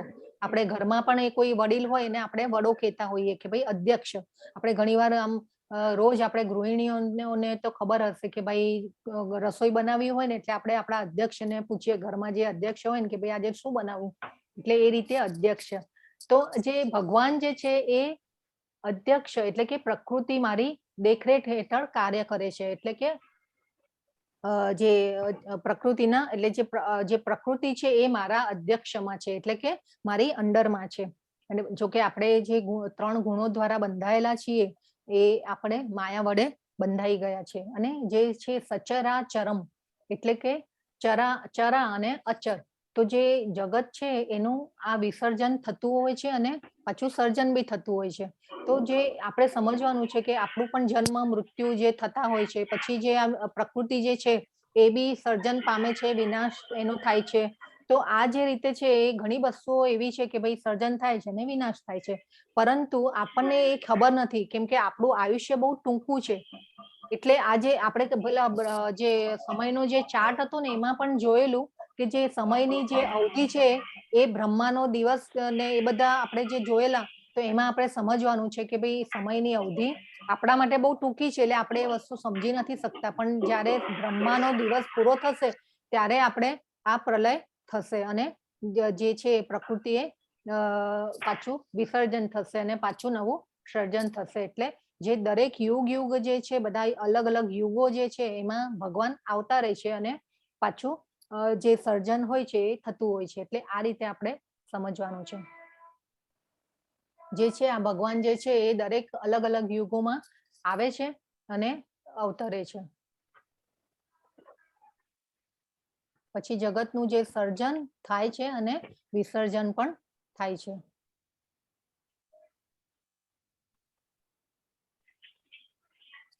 પછી કે છે કે 11મો શ્લોક, અવજાનંતિ માં મૂઢા માનુષીર્તનુમાશ્રિતમ પરમ ભાવમજાનંતો મમ ભૂત મહેશ્વરમ. હું જ્યારે મનુષ્ય રૂપે અવતરું છું ત્યારે મૂર્ખ લોકો મારો ઉપહાસ કરે છે. તેઓ સચરાચરના સર્વોપરી સ્વામી તરીકેની મારી દિવ્ય પ્રકૃતિને જાણતા નથી. પાછું ભગવાને કહી દીધું. જો પહેલા પણ આપણને કહી દીધું કે જે મૂઢ લોકો હોય, અહીંયા પણ પાછો મૂઢા શબ્દ આવ્યો, એટલે મૂઢા એટલે કે મૂર્ખ. અને અવજાનંતી, યસ યસ માતાજી, હા થેન્ક યુ, યસ.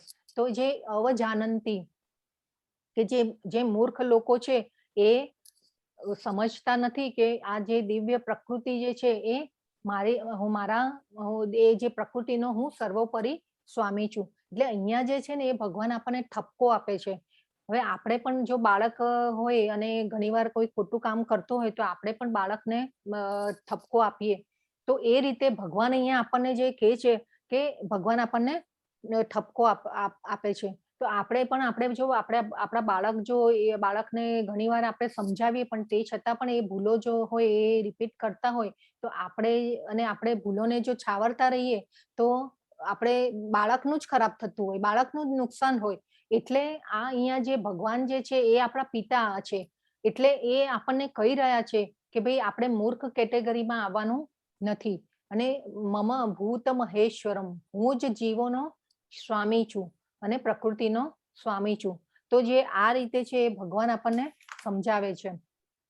માનુષીમ તનુ આશ્રિતમ એટલે આપણો જે દેહ છે એ પંચ મહાભૂતોનો છે અને એ દિવ્ય છે. અને પરમ ભાવમાં અજાનંતો, પરમ એટલે કે જે દિવ્ય, અને મારી જે દિવ્યતા છે તેને જાણતા નથી. અને મમ ભૂત મહેશ્વરમ એટલે કે હું કોણ છું અને બધા જીવોનો મહેશ્વર છું એ ભગવાન પોતે જ છે. તો જે આપણે માતા પિતા હોય એ બાળકને જો દુઃખ પડતું હોય તો કેટલા વિવળ થઈ જાય. તો ભગવાન પણ છે એ બહુ દયાળુ અને પ્રેમાળ છે. તો એ પણ આપણા માટે વિવળ થાય છે કે ભાઈ આ જે મારા દીકરા દીકરીઓ છે કે ભાઈ જે આ જગતમાં જે બી સજીવો છે એ બહુ દુઃખી થઈ રહ્યા છે અને ઠોકર ખાઈ રહ્યા છે. તો એ જલ્દી પાછા આવી જાય તો સારું. તો આ જે છે આપણે, અને ભગવાન એટલા દયાળુ છે ને, એ ભગવાન સમજે છે કે ભાઈ મારા ઘરમાં તો ખૂબ જ આનંદ, વૈભવ અને ધન સંપત્તિ ને બધું છે, અને આ જે ઠોકર ખાય છે અને ઠોકર ખાતો જ રહે છે. તો એ ભગવાન કે છે કે ભાઈ જલ્દી પાછો આવી જાય તો સારું. તો આ જે આપણો ભગવાન જે છે, આ ભગવદ ગીતા જે છે એ ભગવાનનો પ્રેમ પત્ર છે, લવ લેટર છે. તો એ આપણે ખોલીને વાંચવાનો છે અને ભગવાનને સમજવાના છે. તો આપણે આ રીતે ભગવાનની જો ભક્તિમાં આગળ વધવાનું છે. ભક્તિ માટે ભગવાને એટલા બધા અધ્યાય લઈ લીધા છે, અને જે ભક્તિ પ્રાપ્ત કરવી એને જ ભગવાને ધર્મની પૂર્ણતા કીધી છે. એટલે આ વસ્તુ એકદમ મગજમાં ફિટ કરી જ દેવાની કે આપણે ભક્તિમાં આગળ વધવાનું છે. બીજો 12મો શ્લોક જોઈએ. મોગાશા મોગ કર્માણો મોગ જ્ઞાન વિચેતસઃ રાક્ષસીમાં સુરીમ ચૈવ પ્રકૃતિમ મોહિની શ્રિતાઃ. ભગવાન કે છે જે લોકો આવી રીતે મોહગ્રસ્ત થયેલા છે તેઓ આસુરી તથા નાસ્તિક વિચારો પ્રત્યે આકર્ષાય છે. આ મોહગ્રસ્ત અવસ્થામાં તેમની મુક્તિ માટેની આશા, તેમના સકામ કર્મો અને તેમનું જ્ઞાન સંવર્ધન એ બધા જ વ્યર્થ થઈ જાય છે.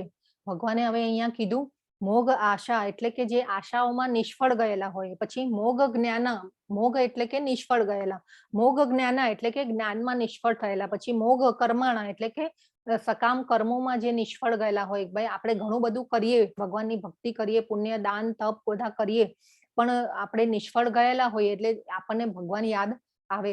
એટલે જે છે એ બધું વ્યર્થ જાય છે ત્યારે આપણે ભગવાનને યાદ કરીએ છીએ. હવે આ જો શિશુપાલ જે છે, ભગવાનની એને ઈર્ષા કરી છે, અને આ શિશુપાલનો ભગવાને પછી વધ કર્યો છે. શિશુપાલની જે કથા છે એ બધાને ખબર છે કે ભાઈ એનો વધ કર્યો હતો, અને એ આસુરી વૃત્તિનો હતો શિશુપાલ. એટલે જે ભગવાન અહીંયા કહી રહ્યા છે કે ભાઈ આ વસ્તુ આપણે કરવાની નથી, આપણે મૂળ કેટેગરીમાં આવવાનું નથી, ભગવાન કહે છે.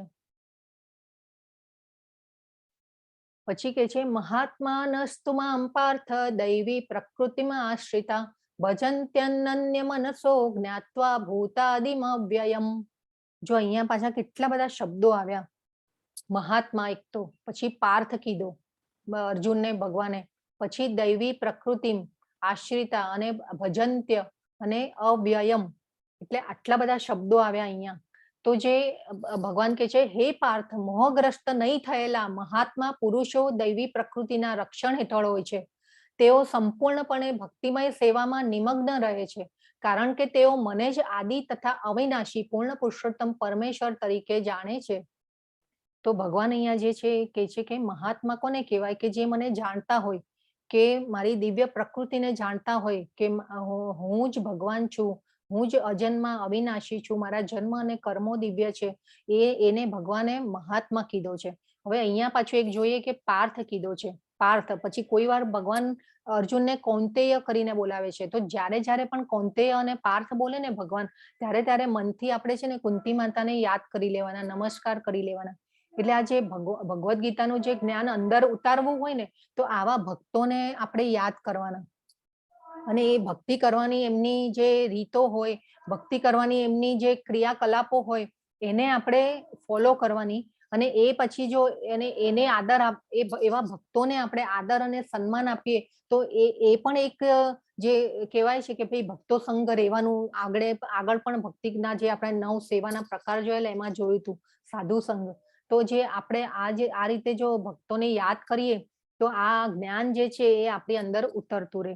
તો આ જે ભગવાન જે છે એ પાર્થ કહીને બોલાવે છે, અને એમના ભક્તને એ જે જે કુરુક્ષેત્રમાં પણ આ કુંતી માતાને અને પાર્થને વારે વારે ભગવાન યાદ કરે છે. અને આજે કાલે આપણે એ જોયું હતું કે ભાઈ આ બે બાજુ, એક બાજુ 18 અક્ષોની સેના હતી, એક બાજુ 7 અક્ષોની સેના હતી, અને તોય ભગવાન ત્યારે પણ ભગવાનને ભક્ત યાદ આવે છે, કુંતી માતાને યાદ કરે છે, અને અર્જુનને કૌંતેય કહે છે, પાર્થ કહે છે. તો જે આ કુંતી માતા જે છે એ અનન્ય ભાવથી ભગવાનની ભક્તિ કરતા હતા. હવે અનન્ય એટલે શું? આપણે અનન્ય પહેલા પણ જોઈ ગયા હતા, અહીંયા પણ આવ્યું, ભજંત્ય અનન્ય મનસો. અનન્ય શબ્દ આપણો ગુજરાતી છે, એ કોને ખબર છે? અનન્ય એટલે અદ્ભુત, અદ્ભુત, અત્યંત. Yes. હા. પછી એક અને માત્ર એક. યસ, ખૂબ સરસ, બધાના જવાબો સાચા માત્ર છે. એક, એના સિવાય કોઈ નહીં. યસ, ખૂબ સરસ, ખૂબ સરસ, બધાના જવાબો સરસ સાચા. તો અનન્ય એટલે એક અને માત્ર એક, એટલે અવિચળ. બરાબર છે, બધાએ સરસ કીધું. એટલે ઘણીવાર એવી વસ્તુ હોય કે એનો કોઈ બીજો પર્યાય જ ન હોય. તો જે આપણે સૃષ્ટિમાં જોઈએ કે ભગવાને જે છે એ અલગ અલગ વ્યક્તિત્વ આપણા બનાવ્યા છે. બધાના જો ચહેરા મોઢા જોઈએ તો આપણે બધાના અલગ અલગ હોય. પછી આપણે કોઈને ટ્વિન્સ આવતા હોય તો એ ટ્વિન્સ પણ અલગ અલગ હોય. જો ભગવાને કેવી વિવિધતા, એટલે બધાના વ્યક્તિ રૂપને પણ અલગ અલગ જે ક્વોલિટી ને બધું અલગ અલગ આપ્યું છે. તો આપણે પણ અહીંયા જોવાનું છે કે ભગવાને પ્રકૃતિ, જે છોડ, વનસ્પતિ, પ્રાણીઓ, પશુઓ, પક્ષીઓ જે પણ છે એ બધાને કેવા અલગ અલગ જે છે, એટલે આ અનન્ય રીતે ભગવાને પ્રકૃતિને રચી છે. તો આ જે આપણે ભાવ જે છે ભગવાનનો, એ ભગવાને કીધું કે અનન્ય છે. અનન્ય ભજંત્ય મનસો, ભજંત્ય અનન્ય મનસો, એટલે જે મને અનન્ય ભાવે ભજે છે, તો એ જે છે સેવામાં અને ભક્તિમય સેવામાં નિમગ્ન રહે છે, કે તે અને આદિ તથા અવિનાશી. હવે જો આદિ અને અવિનાશી એ શબ્દ પણ ખૂબ જ મહત્વનો છે, કે ભાઈ ભગવાન આદિ અને અવિનાશી છે. એટલે જે છે ભગવાન, જે કુંતી માતા જે છે એ આવી અનન્ય ભાવે ભક્તિ કરતા હતા, એટલે ભગવાન એમને વારે વારે યાદ કરે છે. જો આપણે ઘણીવાર ઘણા ઘરમાં વડીલો હોય ને, તો એ પણ હશે, તો એ લોકો બી કહેતા હશે કે ભાઈ મારા જે આજે ભગવાન આદિ તથા અવિનાશી જે કે છે, એના ઉપરથી હું એક આ કહી રહી છું કે ભાઈ આપણા બી ઘરમાં વડીલો હોય, એ આપણા દાદાઓ ને બધા જે હોય, એ લોકો પણ ઘણા, એટલે આમ એવી વસ્તુ આપણને ઘણીવાર કહેતા હોય કે ભાઈ અમારા વખતમાં તો આમ હતું, અમારા વખતમાં તો આમ હતું. તો એ રીતે પણ ભગવાન જે છે એ કે છે કે હું આદિ તથા અવિનાશી છું, કે મારા, એટલે હું આદિ એટલે કે જે સૃષ્ટિનું જે સર્જન થયું, કે હું હતો જ પહેલા, એમ. એટલે આદિ અને અવિનાશી, હું અવિનાશી છું, મારો ક્યારે નાશ થવાનો નથી. અને એટલે આ રીતે ભગવાન સમજાવે છે કે અવ્યયમ એટલે કે અવિનાશી. તો આપણે પણ જો આ જપ કરતા રહીએ અને અનન્ય ભાવે જો જપ કરતા રહીએ તો અને જપ કરી અને ભગવાનની ભક્તિમાં આગળ વધીએ તો આપણને આવી ભગવાનનો પ્રેમ મળે. કેમ કે કૃષ્ણનો જે પ્રેમ છે એ ભક્તિના સેવાના જે એકદમ છેલ્લે આવે છે. ભગવાને આપણને ત્યારે આપણે સમજેલા ભક્તિના જે 9 પગથિયા હતા એને આપણે સમજેલા. તો એમાં જે કૃષ્ણ પ્રેમ જે છે એ છેલ્લો આવે છે. તો આપણે પણ આ રીતે ભગવાનની ભક્તિમાં આગળ જવાનું છે. આપણે જો છેલ્લે જ્યારે બધા આપણો ક્લાસ પતી જાય છે ને ત્યારે માળા કરતા હોઈએ છીએ. તો માળામાં બી મેં જોયું છે ઘણીવાર કે અમુક જે બધા છે એટલા સરસ ભાવથી જે માળા કરતા હોય છે, અનન્ય ભાવ એટલે કે જે ભાવ હોય એ આપણને અલગ જ હોય ભગવાનનો. તો આ આપણે એક માળા જેવો છો બધા જોડાઈ શકો તો જોડાઓ. ખરેખર ખૂબ સુંદર અનુભૂતિ થાય છે. હરે કૃષ્ણ. પછી જે છે આ માધવેન્દ્રપુરી જે છે એ આચાર્ય છે. તો આ એક એમની એક સુંદર ઘટના છે. તો માધવેન્દ્રપુરી જે છે એ ખૂબ જ ભગવાનના ભક્ત હતા અને આ ખૂબ જે વનમાં એટલે કે જંગલમાં જઈ અને એ તપ કરતા હતા અને આ ભગવાનની ભક્તિ કરતા હતા અને એને ભગવાનની ભક્તિમાં એટલા લીન હતા કે આખો દિવસ બેસીને ભગવાનના જાપ કર્યા કરે. હવે ભગવાનને થયું કે ભાઈ આ તો ભૂખ્યો તરસ્યો જાપ કરે છે. હરે કૃષ્ણ. પ્લીઝ મ્યુટ રાખજો. તો જે ભગવાનના જાપ કર્યા કરતા અને ખાતા પીતા પણ નહીં અને ભગવાનને થયું કે ભાઈ આ તો મારો ભક્ત છે પણ કઈ કેવી રીતે જીવી શકશે ખાધા પીધા વગર અને ભૂખ તરસથી એ તો ભગવાનની ભક્તિ કરી રહ્યો છે. એટલે ભગવાનને થયું કે મારે જવું જોઈએ. અને ભગવાન ઓલવેઝ ભક્તની સહાય કરવા માટે દોડતા આવે છે અને ભગવાન જો આપણે એક ડગલું ચાલીએ ને ભગવાન 10 ડગલા આપણને સંભાળતા હોય છે. તો આ રીતે આ ખૂબ જ સુંદર ઘટના છે. તો જે આ માધવેન્દ્રપુરી જે આચાર્ય જે છે એ તપ આવી રીતે જપમાળા અને તપ કરતા હોય છે. તો ભગવાન ઘણા દિવસથી ભગવાને જોયું કે આને તો કઈ ખાધું પીધું બી નથી ને આ તો કેવી રીતે. એટલે ભગવાન ગોવાળ બનીને જાય છે એમની પાસે અને ભગવાન એમને કહે છે કે ભાઈ બાબા તમે આલો હું તમારા માટે દૂધ લાવ્યો છું. અને પછી એમને કહે છે કે ભાઈ એટલે માધવેન્દ્રપુરી જે છે એ કહે છે કે ભાઈ તું અહીંયા ક્યાંથી આવ્યો. એટલે એ ભગવાન કહે છે કે હું તો અહીંયા રોજ ગાયો ચરાવવા માટે આવું છું અને મેં તમને કાલે પણ જોયા હતા તો આજે પણ મેં જોયા એટલે મને થયું કે લાવ મારા જે ગાયોનું જે અમૃત જેવું જે દૂધ છે એ હું તમને આપું. તો પછી જે આચાર્ય જે છે એ કહે છે કે ભાઈ ઠીક છે તું મૂકી રાખ હું લઈ લઈશ. તો પછી ભગવાન જે છે એ કહે છે કે ભાઈ ના તમે અત્યારે જ પી લો મારે વાસણ પાછું લઈ જવાનું છે. તો એ ભગવાન જે છે એમને એ દૂધ પીવા માટે કહે છે. તો જે આચાર્ય જે છે એ કહે છે અને એ ભગવાનને પહેલા તો સુંદર ભોગ એટલે કે દૂધને ભગવાનને ધરાવી અને પોતે ગ્રહણ કરે છે અને જેવું એ દૂધનું ગ્રહણ કરે છે તો એ એવી રીતે થાય છે કે એમને નિદ્રા આવે છે. હવે આ જે શુદ્ધ ભક્તો હોય એમની નિદ્રા તો કેવી હોય કે ભાઈ એકદમ શુદ્ધ નિદ્રા હોય એટલે એ નિદ્રામાં પોડી જાય છે અને એ નિદ્રામાં જ્યારે પોડે છે આપણી નિદ્રા કેવી હોય કલ્મશ ભરેલી. આપણે સુઈ જઈએ ને પછી આમ આપણને તો કેવા કેવા ખરાબ સપનાઓ આવતા હોય ને શું આપણે એટલે આપણી જે અવસ્થા છે આખી અલગ હોય.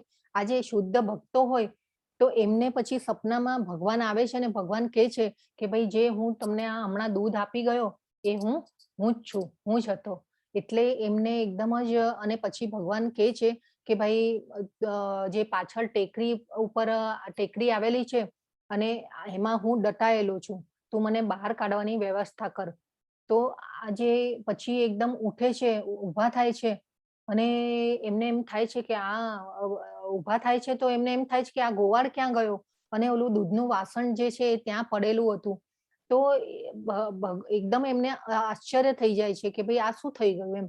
પછી ગામવાળા લોકોને બોલાવે છે અને ટેકરી ઉપર લઈને જાય છે અને પછી એ ટેકરી જે છે એનું બધું એટલે ખોદકામ કરાવે છે અને એ પછી એમાંથી જે છે એ ભગવાનનો વિગ્રહ નીકળે છે. તો હવે કોઈ કહેશે કે આ વિગ્રહ કયા હતા? હરે કૃષ્ણ. આ તો બહુ બધાને ખબર હોવી જોઈએ કે કોણ હતું, કયા વિગ્રહ નીકળેલા હતા. હરે કૃષ્ણ. રાધા રમણ. ના માતાજી, યસ, બધાને ખબર હોવી જોઈએ કે આ તો ખ્યાલ હશે બધાને. શ્રીનાથજી યસ, કોણ બોલ્યું? બેલા. હા, હરે કૃષ્ણ, ખૂબ સુંદર. હરે કૃષ્ણ. થેન્ક યુ માતાજી. યસ, તો આ જે શ્રીનાથજીનો જે વિગ્રહ જે છે અત્યારે નાથદ્વારામાં બિરાજે છે ભગવાન, તો એ જે શ્રીનાથજીના જે વિગ્રહ જે છે એ નીકળે છે અને એ પછી એમની સેવા પૂજામાં લાગે છે. એટલે આ જે અનન્ય ભાવ જે છે એમના મનમાં હતો, તો એ એમના માટે ભગવાને દોડી આવ્યા અને આવી રીતે આ જે છે ભગવાનની સેવા જે અનન્ય ભાવે કરીએ તો આપણા માટે પણ જરૂર ભગવાન આવે છે.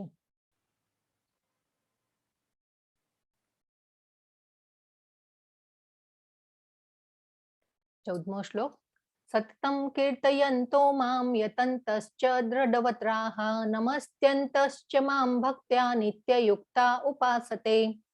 હવે ભગવાન કહે છે તે મહાત્માઓ મારા મહિમાનું નિત્ય કીર્તન કરતા, દ્રઢ સંકલ્પ પૂર્વક પ્રયાસ કરતા, મને નમસ્કાર કરતા, ભક્તિ ભાવે નિરંતર મને ભજે છે. સતતમ કીર્તયંતો મામ, સતત કીર્તન કરતા. પછી યતંતશ્ચ દ્રઢવતાહ, જે દ્રઢ સંકલ્પ પૂર્વક પ્રયાસ કરે છે તે મને નમસ્કાર કરતા, ભક્તિ ભાવે નિરંતર મને ભજે છે. નિત્ય યુક્તા એટલે અહીંયા જે મહાત્માની જે ભગવાને અહીંયા કેટેગરી જે છે એ આપણને સમજાવી છે કે એને મહાત્મા કહેવાય છે, કે જે મહાત્માઓ મારા મહિમાનું નિત્ય કીર્તન કરે છે અને દ્રઢ સંકલ્પ પૂર્વક પ્રયાસ કરે છે એને અને મને નમસ્કાર કરતા ભક્તિ ભાવે નિરંતર મને ભજે છે. અહીંયા પણ જો બાજુમાં પણ ઇસ્કોનના જે શ્રદ્ધાળુઓ જે છે, ભક્તો છે, એ બધા ભગવાનની જે છે કીર્તન કરી રહ્યા છે. તો આપણે પણ જો ભગવાનની ભક્તિમાં મન લગાવવાનું, આપણે પણ બહુ વોટ્સએપ ને ઇન્સ્ટાગ્રામ ને એ બધામાં બહુ ટાઈમ નહીં વેસ્ટ કરવાનો અને આપણે આ જે ભગવાનનું જે આ જ્ઞાન જે છે એને આપણે લેવાનો પ્રયત્ન કરવાનો.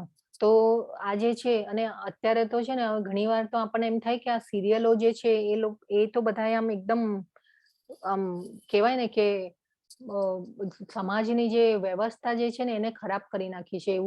એવું આપણને દુઃખ થાય ઘણી વાર. સારી સિરિયલો પણ આવતી હોય છે, પણ આ જે બધું જે છે ને એ એકચ્યુઅલી બધું જે વ્યવસ્થા જે છે ને એને ખરાબ કરે છે. તો આ કહેવાનું એ છે કે જે આ બધું ભલે આપણે થોડુંક કરીએ પણ જે છે ભગવાનમાં જે છે ટાઈમ એ થોડો વધારે આપીએ.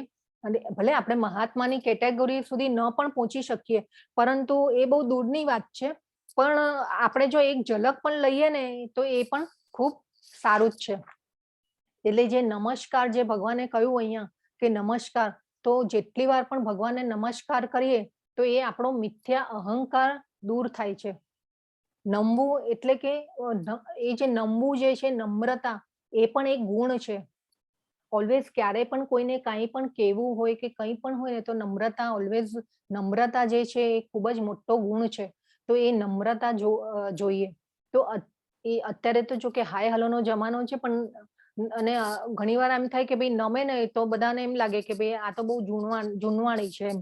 એટલે આ એક જે છે ને કે સાયન્સ છે. નમસ્કાર કરવા એ પણ સાયન્સ છે અને નમ્રતા આપણા જે નમ્રતાનો ગુણ આપણે ડેવલપ કરવો એ બી એક ક્વોલિટી છે.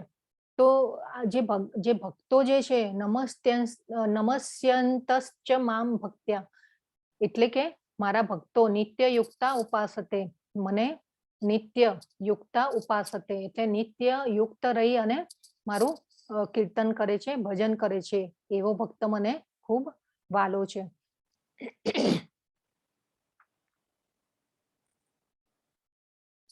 પછી ભગવાન કે છે તે તમ ભક્ત્વા સ્વર્ગલોકમ વિશાલમ ક્ષીણે પુણ્યે મર્ત્ય લોકમ વિશંતિ એવમ ત્રયો ધર્મ મનુ પ્રપન્ના ગતા ગતમ કામ કામા લભંતે. એ રીતે જ્યારે તેઓ વિશાળ સ્વર્ગીય ઇન્દ્રિય સુખ ભોગવી લે છે અને તેમના પુણ્ય કર્મોના ફળ પૂરા થઈ જાય છે, ત્યારે તેઓ આ મૃત્યુલોકમાં પાછા આવે છે. એ રીતે જે મનુષ્યો 3 વેદોના સિદ્ધાંતોમાં દ્રઢ રહીને ઇન્દ્રિય સુખ પામવા પ્રયત્ન કરે છે, તેઓ નિરંતર જન્મ તથા મૃત્યુને પ્રાપ્ત કરે છે. જો આમાં ભગવાન એમ કીધું કે તે તમ ભક્ત્વા સ્વર્ગ લોકમ વિશાલમ, ક્ષીણે પુણ્ય, ક્ષીણ થવું એટલે કે ઓછું થવું. એટલે આપણે કાલે પણ વાત થઈ ગઈ હતી કે ભાઈ આપણા વિઝા પૂરા થઈ જાય એટલે આપણે પાછા આવી જઈએ. એટલે આ જે છે ભગવાને કીધું કે અહીંયા જે છે કે એવા લોકોની વાત છે કે જે કર્મકાંડમાં બહુ માનતા હોય અને જે લોકો આપણે જોયું હતું કે બહુ પુણ્ય કરતા હોય કે જે બહુ દાન ધર્મ તપ વ્રત કરતા હોય કે એ બધા જે છે એ લોકો સ્વર્ગમાં એટલે કે ઇન્દ્રિય સુખ ભોગવી લે. એટલે પુણ્ય કર્મ એટલે ભાઈ અહીંયા પુણ્ય કર્મ આપણે કરીએ તો આપણને સ્વર્ગમાં જવા મળે. પરંતુ જે આ ત્યાં પણ જઈને જો આપણે ભક્તિમાં ત્યાં લીન ત્યાંના તો એકચ્યુઅલી ત્યાં તો ઇન્દ્રિયો એટલી પાવરફુલ હોય ને કે ભાઈ આપણને જ્યાં જે પણ જોઈએ ને એટલું આપણને સુખો મળતા હોય એટલે આપણે ત્યાં જઈને પણ આપણે ઇન્દ્રિયોને જો કંટ્રોલ ન કરીએ તો પાછા આપણે અહીંયા આવી જઈએ. એટલે મર્ત્યલોક કીધું છે એટલે કે મૃત્યુલોક એટલે કે આ દુઃખાલયમાં પાછા આવી જઈએ. અને એક આ જે મનુષ્ય યોની જે છે એક જ એવી યોની છે કે ત્યાં આપણે કર્મોને બાળી પણ શકીએ અને બાંધી પણ શકીએ. એટલે આ જે મનુષ્ય યોની જે છે એ એવી છે કે આપણે આ અહીંયા આપણા કર્મોને બાળી શકીએ. એટલે આપણે ભક્તિમાં લીન થઈએ તો આપણે કર્મોને બાળી શકીએ. એટલે આ રીતે ભગવાન અહીંયા કહે છે કે પાછો જો સ્વર્ગીય ઇન્દ્રિય સુખ ભોગવી અને પછી પાછો તું જો ત્યાં પણ નહીં બરાબર ભક્તિમાં લીન થાય તો તું પાછો અહીંયા આવી જઈશ. એટલે કે ક્ષીણે પુણ્ય એટલે કે પુણ્યોના ક્ષય થાય એટલે મૃત્યુલોક ફરીથી આ જગતમાં આવવું પડે.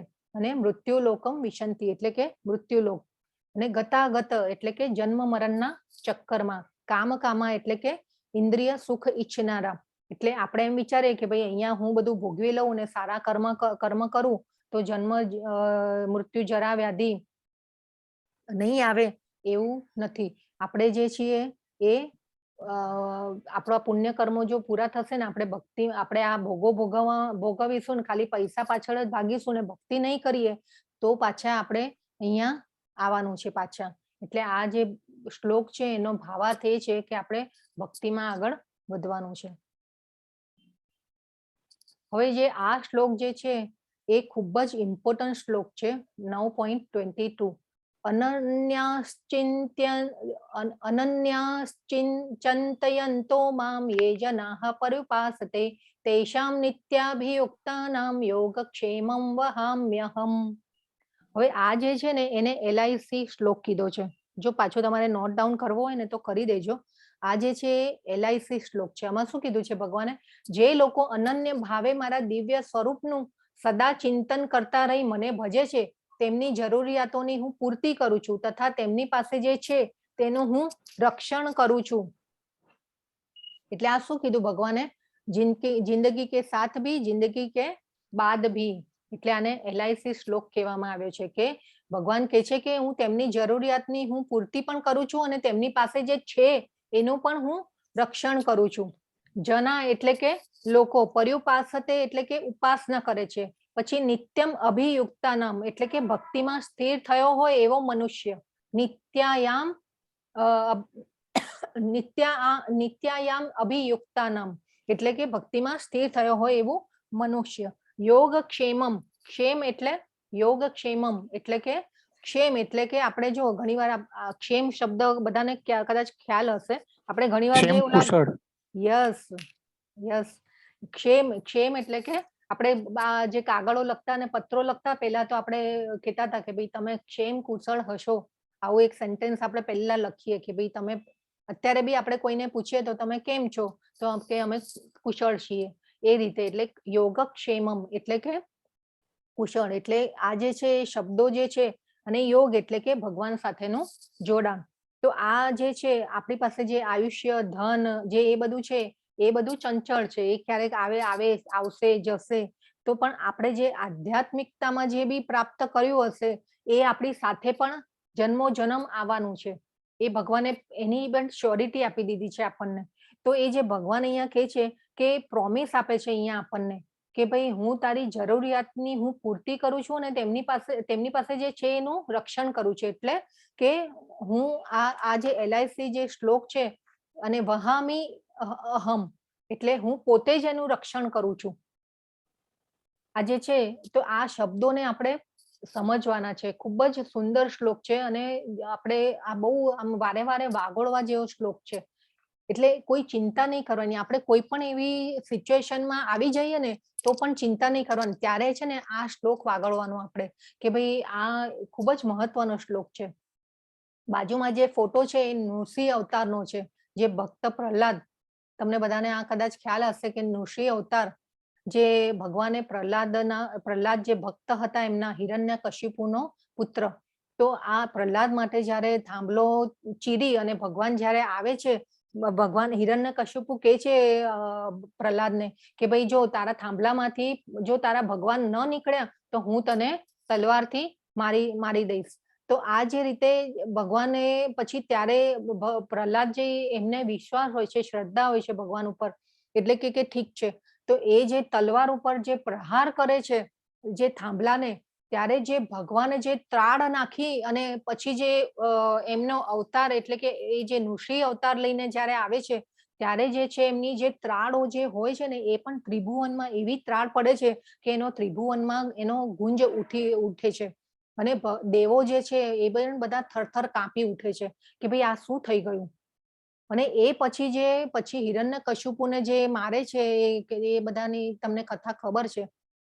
અને પછી બ્રહ્માજી જ્યારે આવે છે ને પ્રહલાદને સમજાવે છે કે ભાઈ હવે આટલો જે ભગવાનનો જે કોપ છે એને અમે તો કંઈ નહીં કરી શકીએ, તમે ભગવાનને શાંત કરો. એટલે દેવો પણ થથરી જાય છે એમની જે ત્રાડ જે છે એને જોઈને. તો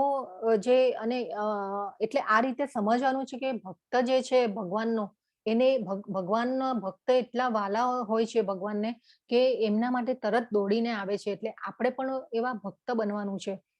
અને જે ઇસ્કોન મંદિર જે છે એમાં તો નૃસિંહ આરતી થતી હોય છે અને ખૂબ જ સુંદર આરતી જે છે એ છે. પછી ઇવન મંગલા આરતી જે થાય છે સવારે, એ પણ ખૂબ જ સરસ, એટલું એનું અદ્ભુત, મંગલા આરતીમાં પણ વાતાવરણ એટલું સરસ હોય, અદ્ભુત હોય.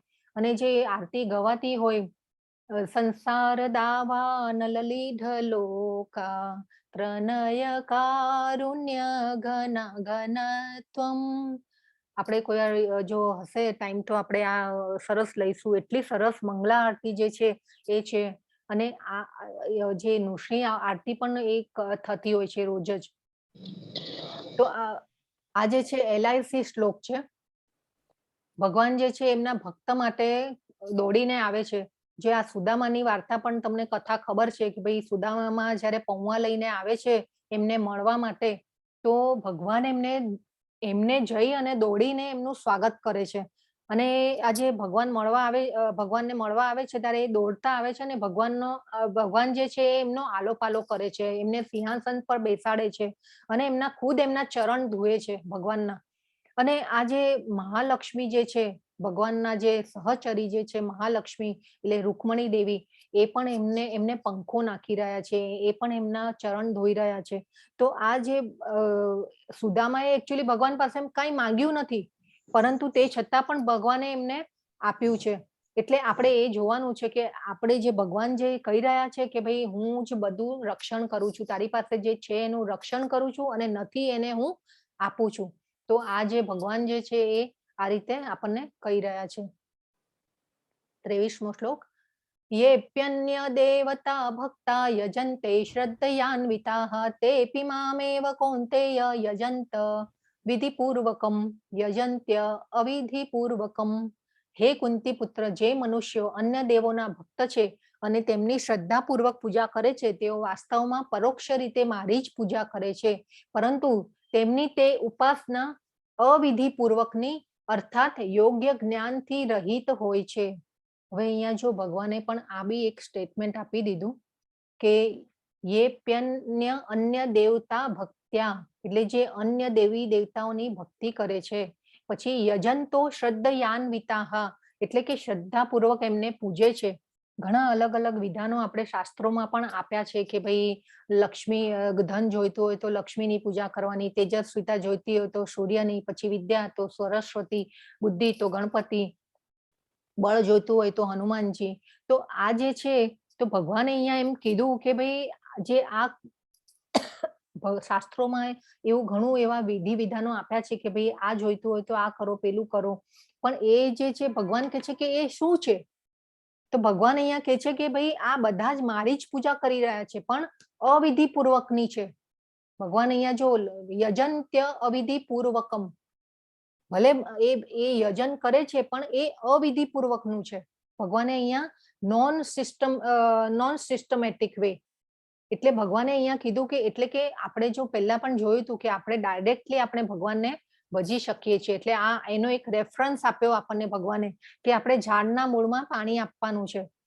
બરાબર, આપણે આગળ જે જોયું હતું, એટલે આમાં એવું છે કે ભાઈ આપણે કોઈ દેવી દેવતાઓને નીચા નથી કહેવાના, નીચા નથી સમજવાના. આપણે બધાને એમને નમન છે, બધા દેવીઓ જે છે, દેવતા જે છે એ બધાને નમન છે. પરંતુ એ જે છે દેવી દેવતા જે છે ઉચ્ચ કક્ષાના જીવો છે, આપણાથી ઘણા આગળ છે, અને એ બધાને આપણે આદર અને સત્કાર આપવાનો છે. એટલે એ જે દેવી દેવતાઓ જે છે એ પણ ભગવાનના ભક્તો જ છે, એટલે એમને ભગવાને જે છે એ હાયર રિસ્પોન્સિબિલિટી આપી છે ભગવાનને. એટલે આ વસ્તુ જે આ શ્લોક જે છે એ આનો રેફરન્સ છે. ભગવાન આપણે જે ઝાડમાં મૂળમાં પાણી આપવાનું આપણે એક ઉદાહરણ જોયું હતું, અને એક પેટનું ઉદાહરણ જોયું હતું કે ભાઈ પેટને ખોરાક આપીએ છીએ તો આપણા શરીર બધા આખા શરીરને એ મળી રહે છે. હરે કૃષ્ણ, બધા છો ને? હરે મંત્ર બોલી દો એકવાર, હરે કૃષ્ણ હરે કૃષ્ણ હરે કૃષ્ણ હરે હરે, હરે રામ રામ રામ હરે હરે. Yes, okay. તો હવે પાછું ભગવાને એનો પાછો રેફરન્સ આપ્યો કે યાંતિ દેવ વ્રતા દેવાન પિતૃન્યાંતિ પિતૃવતાઃ ભૂતાની યાંતિ ભૂતજ્યા યાંતિ મદ્યાજી નોપી મામ. જો હવે ભગવાન શું કે છે કે જે લોકો દેવોને પૂજે છે તેઓ દેવોમાં જન્મ પામશે, જેઓ પિતૃઓને પૂજે છે તેઓ પિતૃઓ પાસે જાય છે, જેઓ ભૂત પ્રેતની ઉપાસના કરે છે તેઓ તેવા જીવોમાં જન્મે છે, પરંતુ જેઓ મને ભજે છે તેઓ મારી સાથે જ નિવાસ કરે છે. કેટલું મોટું સ્ટેટમેન્ટ આપી દીધું ભગવાને. એટલે આ તો આપણે એકદમ આ બી એક જરા જોવાની વાત છે કે ભગવાને આપણને ગીતામાં ભગવાને ખુદ કીધું છે કે જે મને શરણાગતિ મારી સ્વીકારે છે એને હું પ્રેમ આપું છું. એટલે એવા લોકોને શરણાગતિ જે નાસ્તિક જે છે કે મૂઢ છે એ પણ આપણે કેટેગરી જોઈ હતી કે એવા લોકોને ભગવાન કે છે કે હું મારા યોગ માયા દ્વારા હું આવૃત રહું છું, એ લોકોને હું અનુભૂતિ નથી કરાવતો. તો એ જે આપણે આ સમજવાનું છે કે જે લોકો દેવોને પૂજે છે તેઓ પિતૃઓને પૂજે છે તે પિતૃલોકમાં, જેઓ ભૂત પ્રેતની ઉપાસના કરે છે. આપણે ઘણા એવા કિસ્સાઓ જોયેલા છે સમાજમાં કે જે ભાઈ ભુવાઓ ને બધાની પાસે જતા હોય છે, અને એવી બધી જે ઓલી જે ક્રિયાઓ થતી હોય છે, તો એ આપણે સમજવાનું છે. ઘણા એવા લોકો છે કે ભાઈ પિતૃઓને પણ પૂજે છે, ને આ બધી જે છે એ આપણે આમાં ભગવાન કહી દે. પાછો અહીંયા મામ શબ્દ આવ્યો, યાંતિ મદ યાજી નોપી મામ. મામ શબ્દ એ બી બહુ મહત્વનો છે. મદ યજંતી ભજંતી, એટલે જે યજંતી શબ્દ જે છે અહીંયા તો એ જે યજંતી શબ્દ છે એ પણ ભજંતી, ભજંતી અને યજંતી, એટલે યજંતી એટલે યજન કરવું, અને ભજંતી એટલે ભગવાનને ભજવાનું. તો આ રીતે જે છે એ આ શ્લોકનો. પછી આ જો આ બધા જે છે પિતૃઓ જે છે એને પિતૃઓને ભજે છે, પછી આ દેવોને ભજે છે. એટલે આ રીતે આપણે ભગવાન કે છે કે તમે ઝાડમાં પાણી આપો, મૂળમાં પાણી આપો. હવે ભગવાન કે છે પત્રમ પુષ્પમ ફલમ તોયમ યો મે ભક્ત્યા પ્રયચ્છતિ તદહમ પક્ત્યુપહૃત મશ્નામી પ્રયતાત્મનઃ. જો કોઈ મનુષ્ય પ્રેમ તથા ભક્તિપૂર્વક મને પર્ણ, ફૂલ, ફળ કે જળ અર્પણ કરે છે તો હું તેનો સ્વીકાર કરું છું. ભગવાને ખૂબ જ સિમ્પલ કહી દીધું કે આપણે કંઈ ન કરી શકીએ ને તો તું ખાલી આટલું કરીશ ને તો પણ મને પ્રિય થઈશ. ભગવાને એટલું સરસ આપણા માટે એટલો ઈઝી રસ્તો આપી દીધો કે આપણે કંઈ ન કરી શકીએ ને તો આટલું કરવાનું કે પત્રમ પુષ્પમ ફલમ તોયમ. તો એકવાર એવું થયું કે પ્રભુપાદ જે છે એમની પાસે એક જણ આવ્યું અને કે ભાઈ તમે આ બધું કરો છો ને એ ખાલી લાગણી વેડા છે, તો ભગવાન કંઈ ખાતા તો છે નહીં અને તમે કહો છો કે ભાઈ પ્રસાદ ધરાવો ને આ બધું કરો ને. તો પ્રભુપાદ એ વ્યક્તિને એમ કે છે કે ભાઈ હું તારું માનું કે ભગવાનનું માનું? તો પછી પાછા એ કહે છે કે ભાઈ આ કંઈ ખાલી તો થતું નથી, જે તમે પ્રસાદ ને બધું ધરાવો છો તો એ કંઈ ખાલી થતું નથી. ને તો એમને કીધું કે ભાઈ જો આ ભગવદ્ ગીતાનો આ 26મો શ્લોક જુઓ, પણ એ જે ભગવાન, એ જે વ્યક્તિ હતા એ થોડાક ભગવાનમાં એ જે ઓછું માનનારા ને એ હતા, એટલે એ જે પ્રભુપાદ જે છે એમને રેફરન્સ બતાવ્યો ભગવદ્ ગીતાનો. અને જે આ એટલે આ રીતે બી થતું હોય છે કે ભાઈ આવી રીતે બી વ્યક્તિ, એટલે ઘણાને એમ લાગતું હોય કે ભાઈ ભગવાન તો ખાતા નથી ને એનું એટલું ને એટલું જ રહે છે, પણ આપણે જોયેલું કે ભગવાન એમની ઇન્દ્રિયોથી ક્યારે કંઈ પણ કરી શકે છે. આંખોથી ખાઈ પણ શકે અને આંખોથી આપણી એમની જે દિવ્ય દ્રષ્ટિ છે એ પ્રસાદ ઉપર એ કરી શકે. એટલે એ કોઈ પણ ઇન્દ્રિય, ભગવાનનું જે આપણે ફરક જોયો તો આપણા અને ભગવાન માટે કે ભાઈ એમનું આત્મા અને શરીર એક જ છે. તો એ જે ભગવાન જે ગ્રહણ કરે છે તે છતાં પણ એનો એ જ રહે છે. ભગવાન પોતાનો વિસ્તાર કરે છે તે છતાં પણ ભગવાન તો એના એ જ રહે છે. આપણે એ પણ શ્લોક જોયો, ઓમ પૂર્ણમદ પૂર્ણમિદમ, એ વાળો શ્લોક પણ આપણે જોઈ ગયા છીએ. અહીંયા જે છે ફળ, જ્યારે ફળ વેચવા માટે આવે છે એક માતા, તો જ્યારે ભગવાન જે છે એમના ફળ લઈ અને એમના ટોપલામાં હીરા જવેરાત ને બધું ભરી આપે છે. તો આ પણ એક સુંદર કથા છે. અને આજે છે બાજુમાં જે ભક્ત જે છે એ સુંદર ભગવાનનો થાળ ધરાવી રહ્યા છે. તો આ ભગવાનનો જે થાળ ધરાવતા હોય, હવે જે આપણે જે શ્રી શ્રી રાધા મંદિર ગોવિંદા જેના તરફથી આ કોર્સ ચાલી રહ્યો છે, તો ત્યાં એવા ભક્તો જે છે કે 8 થી 10 એવા ભક્તો છે કે ભગવાનની નિરંતર સેવામાં હોય છે. અને એ પૂરા દિવસ એ લોકો એટલી ભગવાનની જે સેવા હોય કે ભાઈ વિગ્રહને જે તૈયાર કરવાના, પછી એમને શૃંગાર કરવાનો, એમને થાળ ધરાવવાના, ટાઈમે ટાઈમે એમને ભોગ લગાવવાનો, એટલે આ બધું જે છે એ ભક્તો કરતા હોય છે અને સેવાઓ આપતા હોય છે. એમની પાસે ઘણીવાર ટાઈમ પણ નથી હોતા, તે છતાં બી ભગવાન માટે થઈને કરતા હોય છે. તો આપણે જે ભલે કંઈ ન કરી શકીએ, ભલે હા સાત્વિક રસોઈ બનતી હોય કે ક્યારેક કંઈ, અને ભગવાન જે વસ્તુ આવે ને આપણા ઘરમાં, ફળ ફ્રૂટ કંઈ પણ આવે, તો એ પહેલા ભગવાનનો એક ભાગ અલગ કરી નાખો કે ભાઈ આ ભગવાનને ધરાવવાનું છે, એટલે એનું એક અલગ મૂકીએ, પછી આપણે જે છે એ આપણે આપણા માટે લઈએ. તો એ રીતે એક આપણે વિચાર કરવાનો કે, અને જે કંઈ પણ ન થાય તો આપણે આ જે ભગવાને આપણને એક એટલો ઈઝી રસ્તો પણ બતાવી દીધો કે પત્રમ પુષ્પમ ફલમ તોયમ. તો એ પણ જે છે એ પણ ખૂબ જ જે છે ઇફેક્ટિવ, ભગવાને પહેલા પણ આપણને કહી દીધું સ્વલ્પમ અપ્યસ્ય ધર્મ છે. એટલે આ જે બધા શ્લોકો છે ને એ આપણે નોટ ડાઉન કરી રાખવાના અને યાદ રાખવાના. તો ભગવાન કહે છે કે તુલસી પત્ર, તો ખાલી જો કોઈને ત્યાં ન હોય તુલસી, તો જરૂર તુલસીનો છોડ વાવો. અને તુલસી ભગવાનને એટલા પ્રિય છે, એની પણ આપણે ભાગવતમાં એમાં બહુ જ કથા, આપણા જે ભક્તિ વૃક્ષાના જે ક્લાસો હોય છે એમાં પણ તુલસીના મહત્વ વિશે ને બધું સમજાવતા હોઈએ છે. તો આજે પત્રમ પુષ્પમ ફલમ અને તોયમ, તો આ ભગવાનને એમાં આ પણ જો કંઈ વસ્તુ આપણે ધરશું તો પણ ભગવાન તો આપણને, ભગવાન કહે છે કે તું તો પણ મને પ્રિય રહેવાનો છે. એટલે ભગવાન જો કેવું કે આમ કે કોઈને પણ સુલભતા રહે ને એવું ભગવાને એવી વ્યવસ્થા કરી આપી છે. પરંતુ જો આપણે આપણા કામોમાં એવા વ્યસ્ત રહીએ છીએ ને કે યાદ પણ ઘણીવાર નથી કરતા હોતા એમ. એટલે આ જે વસ્તુ સમજ, ભગવાને જો કેટલા સુંદર ફૂલોની રચના કરી છે, પછી ફ્રૂટ, ફળ, શાકભાજી જે બી છે બધા એટલા સુંદર કે આપણને એના આપણે જયારે ખાઈએ ને ત્યારે બી આપણે ભગવાનને યાદ કરવાના કે હા કેટલી સુંદર રચના કરી છે મારા માટે ભગવાને. તો આ જે વસ્તુ છે ને તોયમ એટલે કે પાણી. તો આપણે આ ભગવાનને જો કંઈ ન કરી શકીએ તો આટલું તો જરૂર કરવું જોઈએ.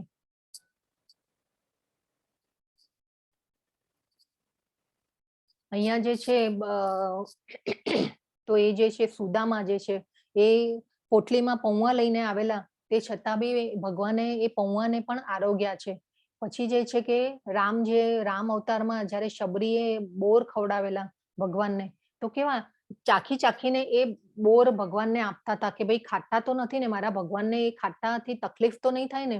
તો એ ભગવાનને ચાખે છે. અહીંયા લક્ષ્મણજી જે બાજુમાં ઉભા છે ને બહુ એવા અકળાયા કે ભાઈ, અને કે આ લક્ષ્મણજી કે આમ મનમાં વિચારતા હતા કે ભાઈ આ બુઢિયાને ખબર બી નથી કે ભાઈ એઠી વસ્તુ ન અપાય ભગવાનને, પણ ભગવાન જે છે એ એકદમ પ્રેમથી ખાય છે.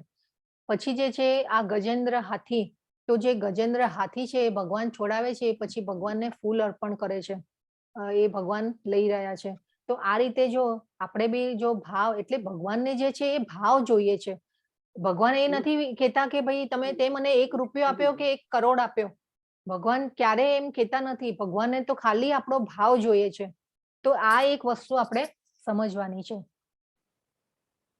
પછી જે છે જે આ પ્રસાદની જો કેટલી સુંદર થાળી ભગવાનના ફ્રૂટ ને ભગવાનને ધરાવીએ આપણે, તો એ કે છે કે ભાઈ પ્રસાદમ શું છે, એટલે કે પ્રસાદ શું છે.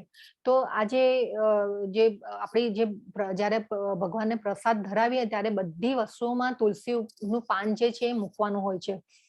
કે ચલો આપણે એક આખી થાળી બનાવીને પછી એક જ જગ્યાએ મૂકી દીધું, તો એ રીતે નહીં. તુલસી વગર ભગવાન જમતા નથી. તો આ જે છે એ ભગવાન આમાં જે છે પ્રસાદ એટલે કે આપણે જ્યારે ભગવાનને ધરાવ્યા પછી એ પ્રસાદ થાય, અને પહેલા છે એ એને ભોગ કહેવાય કે ભાઈ ભગવાનને ભોગ ધરાવવાનો છે. તો આ જે ભોગ અને પ્રસાદ આ બેમાં આ ફરક છે કે ભાઈ ભગવાનને ધરાવી લીધા પછી એ પ્રસાદ બને છે, એ પહેલા એને ભોગ કહેવાતો હોય છે. અને એ સાત્વિક હોવી જોઈએ. એટલે આપણે જે આ કૃષ્ણ ભાવનામૃતમાં પ્રથમ પગલું એ પ્રભુપાદની ખૂબ જ સુંદર બુક છે, અને એ વેબસાઇટ ઉપર પણ મળે છે. તમે જરૂરથી જો હોય ને તો ઇન્ટરેસ્ટ હોય તો વાંચજો. ખૂબ જ સુંદર બુક છે કે ભાઈ આ ભક્તિમાં કેવી રીતે આગળ વધવાનું, અને આ ભગવાનની જે આ બધી જે છે ક્રિયાઓ એ કેવી રીતે કરવાની, શું કરવાનું, એ બધું એમાં આપેલું છે. અને આ જે પ્રસાદ ખાઈએ છે ને તો આપણો જે સ્પિરિચ્યુઅલ જે પાવર છે ને એ ખૂબ જ વધે છે. એટલે આપણે ઓલવેઝ પ્રસાદ ધરાવીને ખાવો જોઈએ. તો એટલે અને એ પાછું છે ને પ્રસાદ બીજાને આપવાનો, એટલે આપણે એ શું કરીએ, એ બીજાની અજ્ઞાત સુકૃતિ થઈ ગઈ. પ્રસાદ જે આપીએ અને એટલે એના જે બેલેન્સ હોય, અકાઉન્ટ હોય, એમાં એ સ્પિરિચ્યુઅલ અકાઉન્ટમાં આપણે એને જમા કરાવી દીધું. એટલે પ્રસાદ ઓલવેઝ છે ને એ બધાને વહેંચીને ખાવાનો, તો એનું બહુ મહત્વ છે. તો એ આપણે એના બેંક બેલેન્સમાં આપણે જમા કરાવીએ છીએ એનું સ્પિરિચ્યુઅલ જે. તો આ એક વસ્તુ જે છે એ એની અજ્ઞાત સુકૃતિ થઈ જાય જે પ્રસાદ ખાય છે એની પણ. તો આ પ્રસાદ જે છે ભગવાનના પ્રસાદમાં એટલું જે છે અને અત્યાર સુધી અને એવા આધ્યાત્મિક ટિશ્યુઓ જે છે એ આપણા મગજમાં આવેલા છે. એટલે સૂક્ષ્મ આધ્યાત્મિક પેશીઓ આવેલી છે, અને જે હવે જે દેખાતું નથી ને એને ઘણીવાર આપણે સાચું માનતા નથી. આપણે જે આત્માનું એક કદ પણ જોયેલું કે ભાઈ જે એક આપણો એક વાળ હોય એનો જે એ વાળનો જે ઉપરનો ટોપ હોય એનો પણ 10,000મો ભાગ એ આત્માનું કદ છે. તો એવી રીતે આ જે આધ્યાત્મિક પેશીઓ જે આવેલી છે એ આપણી ચેતનાને શુદ્ધ કરે છે. એટલે કે શટલ સ્પિરિચ્યુઅલ સેલ્સ એ આવેલા છે બોડીમાં. તો આપણું જે મન છે એ પણ સૂક્ષ્મ છે, એ પણ આપણે જોઈ શકતા નથી. એટલે જેમ જેમ પ્રસાદ ખાઈએ એમ એમ આપણું આધ્યાત્મિક લેવલ જે છે એ ઉપર આવતું જાય છે. હવે જે છે આપણે આમાં જો આખી મોટી થાળી બનાવી છે ભગવાનને ધરવા માટે, પરંતુ જો ભાવ જ ન હોય ભગવાનમાં, તો પછી ભગવાન કહે છે કે એ મને એ હું સ્વીકારતો નથી. તો આ જે ભગવાન જે છે એ ભાવના ભૂખ્યા છે. આપણે કંઈ પણ ધરાવીશું તો એ ભાવના ભૂખ્યા છે. ભલે તમે બધું ન કરી શકો પણ આટલું તો કરવું જ જોઈએ. એ ભગવાન આપણને કહેવા માંગે છે. તો આપણા મનને શુદ્ધ કરવા માટે, ભક્તિમાં આગળ વધવા માટે મગજમાં જે સૂક્ષ્મ આધ્યાત્મિક પેશીઓ વિકસે છે. To purify our mind, to advance in bhakti, to develop finer tissues in brain. તો અહીંયા જે પ્રભુપાદ જે છે, તો પ્રભુપાદ પણ જે આ પ્રસાદ એ વખતે તો જે અમેરિકા ગયા ત્યારે શરૂઆતમાં તો એમને એક પાર્કમાં જઈ અને કીર્તન કર્યા, અને ત્યારે એમની સાથે જે છે બધા જે ખરાબ આદતો વાળાને જે નશામાં ધ્રુત હોય એવા જે પીપલ હતા એ બધા આવેલા હતા. પણ તે છતાં બી એમના માટે પ્રભુપાદ જે છે એ રસોઈ બનાવતા, એટલે પ્રસાદ બનાવતા, ભોગ લગાવતા ભગવાનને, એ ખવડાવતા એમને. અને એ ધીરે ધીરે પછી એવા લોકોની જે શુદ્ધ ચેતનામાં આવ્યા અને એવા લોકો એમની સાથે જોડાયા પહેલા તો.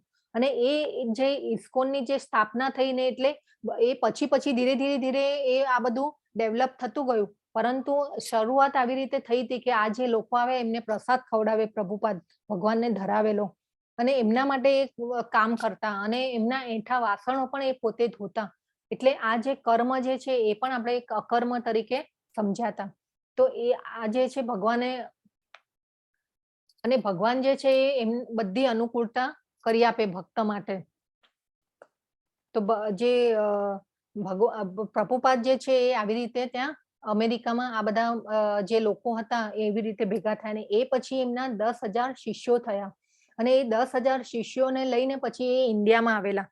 તો જ્યારે ત્યારે ઇન્દિરા ગાંધીનું જે હતું રાજ્ય, તો ઇન્દિરા ગાંધીએ કીધું કે ભાઈ આ બધા જે છે એમને હું વિઝા નહીં આપું.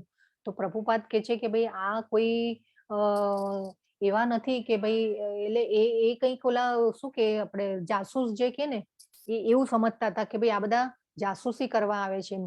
એટલે એ ઇન્દિરા ગાંધી જે છે એમને પહેલા તો વિઝા આપવા માટે તૈયાર નતા, પણ એ પછી એમના જે એ વાટાઘાટો ને બધું થઈ અને પછી વિઝા મળે છે, અને આ જે શિષ્યો છે એમને પ્રભુપાદ બધે અલગ અલગ જગ્યાએ મોકલે છે આ જે ભક્તિનું સાયન્સ જે છે એ બધું ફેલાવવા માટે. 27મો શ્લોક જોઈએ. યદ કરોષિ યદ સ્નાસિ યદ જુહોષિ દદાસि યદ તપસ્યસી કૌંતેય તત્પુરુષ્વ મદર્પણમ. હે કુંતી પુત્ર, તું જે કંઈ કરે છે, જે કંઈ ખાય છે, જે કંઈ અર્પિત કરે છે અથવા દાન આપે છે અને જે તપસ્યા કરે છે તે સર્વ મને સમર્પણ કર. એટલે આમાં યદ કરોષિ એટલે કે જે કંઈ કરે છે, યદ સ્નાસી એટલે કે જે કંઈ પણ ગ્રહણ કરે છે, યજ્જુહોષી એટલે કે જે કંઈ પણ દાન કરે છે, અને યદ તપસ્યસી જે કંઈ પણ તપ કરે છે, એટલે આપણે જે કંઈ તપ વ્રત જે બી કરીએ એ ભગવાનને અર્પણ કરવાના છે, અને આપણે ફળની આશા રાખવાની નથી. અને પછી આપણે ઘણીવાર એ પણ જોયું છે કે ભાઈ બ્રાહ્મણને આપણે દાન આપીએ કે એ હોય તો આપણે બ્રાહ્મણ જો ઘણીવાર છે ને કૃષ્ણાર્પણમસ્તુ બોલી અને પછી લેતા હોય છે, હાથમાં પકડતા હોય છે. એટલે આ રીતે આપણે ભગવાનને બધું અર્પણ કરવાનું છે. 29મો શ્લોક. સમોહમ સર્વભૂતેષુ ન મે દ્વેષ્યોસ્તિ ન પ્રિયઃ યે ભજન્તિ તુ માં ભક્ત્યા મયી તે તેષુ ચાપ્યહમ. હું ન તો કોઈનો દ્વેષ કરું છું કે ન તો કોઈનો પક્ષપાત કરું છું. હું સર્વ પ્રત્યે સંભાવયુક્ત છું, પરંતુ જે મનુષ્ય ભક્તિભાવે મારી સેવા કરે છે તે મારો મિત્ર છે, મારામાં અવસ્થિત હોય છે અને હું પણ તેનો મિત્ર છું. હવે જો અહીંયા એટલો સુંદર ફોટોગ્રાફ છે કે ભગવાન જે શ્રી કૃષ્ણ જે છે વચ્ચે બેઠા છે અને પોતપોતાના એટલે બધા જે ગોપ બાળકો જે છે એમને બધાને આપી રહ્યા છે, એટલે પોતે પણ ખાય છે અને બીજાને પણ આપે છે. તો આ જે છે એ પણ એક ભગવાનનો જે છે ને એક ગુણ છે. ભગવાનનો એક ભગવાનના 64 ગુણો છે, એમાંનો એક આ ગુણ છે કે ભાઈ દ્વેષ ન કર, હું કોઈનો દ્વેષ નથી કરતો અને કોઈનો પક્ષપાત નથી કરતો. એટલે ભગવાન કેટલા દયાળુ છે. ભગવાન કે છે કે ગમે તેવો પાપી મનુષ્ય હોય ને તોય એની શરીરની ક્રિયાઓ તો બધી ચાલતી જ હોય. ભગવાન કે છે કે ભાઈ શ્વાસ ને હવા ને પાણી ને જે ઓક્સિજન છે તો એને પણ મળી જ રહે છે. એટલે એ રીતે પણ ભગવાન જે છે એ બધા જીવો માટે દયાળુ છે. એટલે ભગવાન ક્યારે પણ કોઈનો દ્વેષ નથી કરતા અને કોઈનો પક્ષપાત નથી કરતા. તો જે આ જે ક્વોલિટી છે એ ભગવાનની છે, અને ભગવાન આપણી સાથે એટલી સરસ રિલેશનશિપ રાખે છે. જો આપણે એક ડગલું આગળ વધીએ તો એ 10 ડગલા આગળ ચાલે છે. તો આપણે પણ જો રિલેશનશિપમાં જોયું છે કે કોઈને કંઈ આપ્યું હોય કે કોઈને કંઈ ગિફ્ટ આપ્યું હોય તો પાછું કંઈક આપણા ત્યાં ક્યારેક કંઈક પ્રસંગ આવે એટલે પાછું કોઈ આપણને આપે. એટલે આ જે જગતનો જે વ્યવહાર છે એ રીતે ચાલતો હોય છે. એટલે આપણે એવી રીતે કરતા હોય છે કે ભાઈ આપણે જે આપલે જે છે એ આપણે વિચારતા હોય છે ભાઈ કે ક્યારેક તો એને એવું વિચારીએ કે ભાઈ ક્યારેક આને તો આટલું જ કર્યું તું મારા માટે, તો હું કેમ આટલું વધારે કરું. એના ત્યાં પ્રસંગ આવ્યો તો મારે તો હવે એને તો 101 જ ચાંદલો કર્યો, તો મારે કેમ હું કેમ 501 કરું. તો એ ભગવાન જે છે એ કે છે કે ભગવાનનો જે વ્યવહાર છે ને એ ખૂબ જ ઊંચો છે. ભગવાન કે છે હું ક્યારેય કોઈનો દ્વેષ કે પક્ષપાત નથી કરતો. અને ભગવાન આપણા માટે એમ જોઈએ ને તો સેકન્ડનો હિસાબ રાખે છે. ભગવાનનું જે અકાઉન્ટ છે એકદમ ભગવાન જે છે એકદમ પરફેક્ટ રીતે કર્યું છે. પ્રકૃતિની જે રચના કરી એ જે આપણા માટે અકાઉન્ટ છે એમનું પરફેક્ટ છે. એટલે ભગવાન જે કે છે કે હું તારો મિત્ર છું. અને એ રીતે જે બાજુમાં ફોટો આપણે જોયું કે ભાઈ ગોપ બાળકોને એટલો સુંદર ભાવ છે, જે ચિત્રો છે એ ચિત્રો જોઈને આપણને એટલા ભાવ આવે ને કે, અને અહીંયા બાજુમાં બી જે નીચે પ્રભુપાદ છે ભગવાન એમના ઉપર હાથ મૂકી લે. એટલે આવા જે જે વિરલા હોય ને એમને ભગવાન મોકલતા હોય પૃથ્વી ઉપર કે આજે એમનું જ્ઞાન છે જે ભગવાનનું એને ફેલાવવા માટે એના સાયન્સનું ભગવાન જોયે ને એટલે આ જે વિરલાઓ આવી રીતે આવતા હોય બાકી તો એ ભગવાનના ધામમાં જ હોય છે એટલે આ ભગવાન એ મોકલતા હોય કે ભાઈ તું મારું જ્ઞાન જઈને ફેલાવ એટલે આ જે પ્રભુપાદ જે છે શ્રીલા પ્રભુપાદ એ આવા વિરલા છે કે ભગવાન માટે આટલું એમને કામ કર્યું એટલે અકર્મમાં આવે એટલે આપણે પણ ભગવાનને યાદ કરી અને ભગવાન માટે કર્મો કરવાના છે 30 શ્લોક અપી ચેત સુદુરાચારો ભજતે મામ અનન્ય ભાગ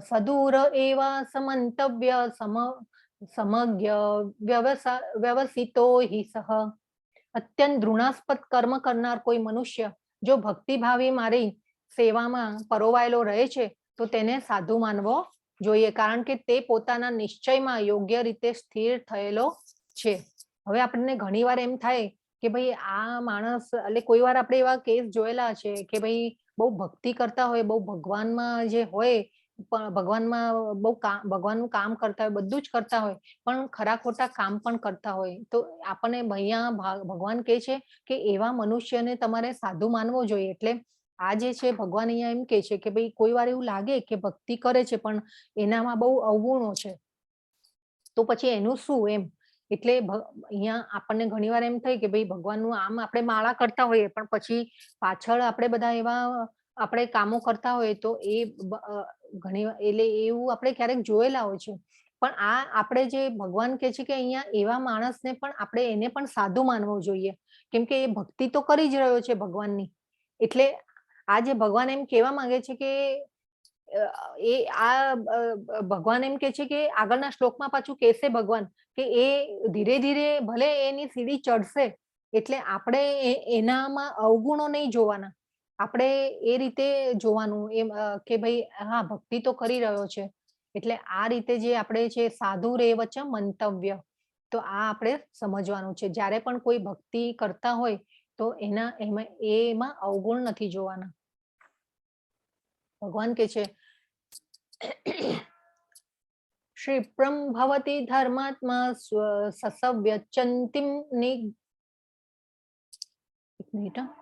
ક્ષિપ્રમ ભવતિ ધર્માત્મા શાશ્વત શાંતિમ નિગચ્છતિ કૌંતેય પ્રતિજાનીહિ ન મે ભક્ત પ્રણશ્યતિ હે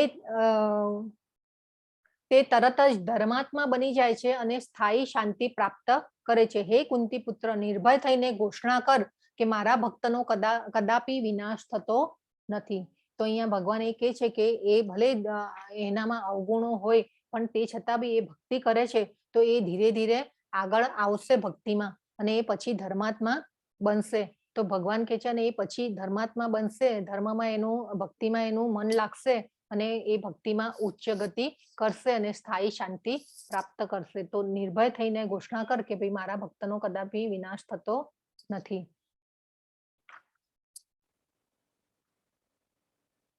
આજે છે છેલ્લો શ્લોક છે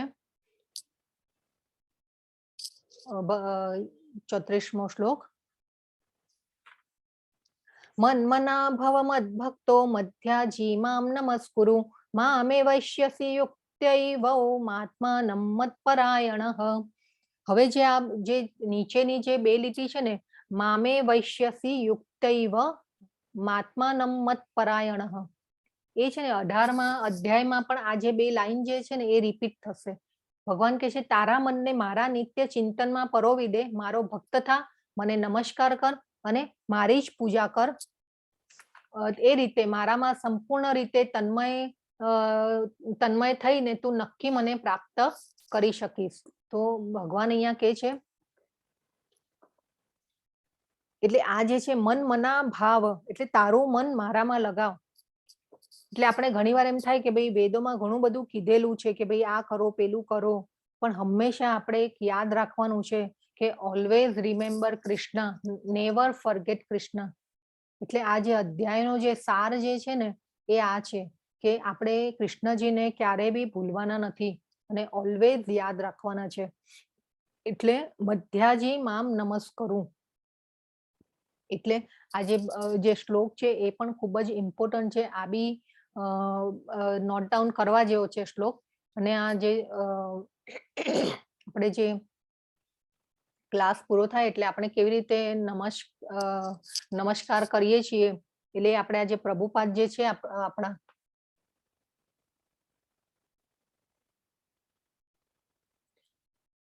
નમસ્કાર જે પ્રભુપાદ જે છે એ ભગવાનને નમસ્કાર કરી રહ્યા છે. અને આ જે છે પંચાંગ પ્રણામ કહેવાય છે. જે પ્રભુપાદ જે કરી રહ્યા છે એ પંચાંગ પ્રણામ છે. અહીંયા નીચે છે પ્રભુપાદ આરતી કરી રહ્યા છે ભગવાનની. પછી જે છે જે સાષ્ટાંગ એટલે જેમ આપણે સુઈ જઈએ, પૂરા સુઈ જઈએ અને જે આખું સ્થિર લાકડી જેવું આમ શરીર કરીને આપણે જે સાષ્ટાંગ પ્રણામ કરીએ એને દંડવત પ્રણામ કહેવાય. અને પછી જે આપણે આ હાથ ઊંચા કરીએ છીએ એને શરણાગતિ પ્રણામ કહેવાય છે. તો જે ઇસ્કોનના જે ભક્તો હોય છે ને એ ભગવાનને ડાબી બાજુ રાખતા હોય છે અને એ પ્રમાણે નમસ્કાર કરતા હોય. તમે આ જે શ્રીલા પ્રભુપાદ જે છે એ ડાબી બાજુ, ભગવાન જે છે એમની ડાબી બાજુ છે એટલે એ રીતે નમસ્કાર કરતા હોય છે. કેમ કે રાધાજી જે છે એ એમની ઓલવેઝ ડાબી બાજુ હોય છે, જે વામ શું કહેવાય છે વામ, એટલે એ રીતે જે છે તો ભગવાનને ઓલવેઝ ડાબી બાજુ રાખવાના હોય છે. કેમ કે જે રાધાજી છે એ એમની શક્તિ એટલે ડાબી બાજુથી એ ઓલવેઝ એ માતાજી જે છે રાધાજી એ ભગવાનની ડાબી બાજુ હોય છે. જે નારાયણની સાથે લક્ષ્મીજી હોય છે એ પણ ડાબી બાજુ હોય છે. એટલે આપણે પણ જો ઘણીવાર આપણે ક્યારેક એવા પૂજા કે જે કંઈ ધર્મનું કાર્ય કરાવતા હોય તો એ પણ આપણે જ્યારે જે બેસતા હોઈએ છીએ પૂજામાં તો એ પણ ડાબી બાજુ, એટલે જે સ્ત્રી હોય એ ડાબી બાજુ બેસતા હોય છે પૂજામાં. એટલે આ રીતે જે છે ડાબી બાજુનું આ એક છે કે ઓલવેઝ ડાબી બાજુ ભગવાન હોય. એટલે રાધાજીની જે શક્તિ હોય છે એ ડાબી બાજુ ભગવાનની હોય છે. એટલે આ રીતે આપણે ભગવાનની જે છે અને આ પ્રભુપાદ જે છે એ આવા વિરલા હતા. જપ યજ્ઞ આપણે ચાલુ રાખવા જોઈએ, ભક્તિમાં આગળ વધવું જોઈએ અને ભગવાનને નમસ્કાર કરવા જોઈએ. તો આ સાથે આપણો અધ્યાય અહીંયા પૂરો થાય છે. હરે કૃષ્ણ કૃષ્ણ કૃષ્ણ હરે હરે, હરે રામ રામ રામ હરે હરે.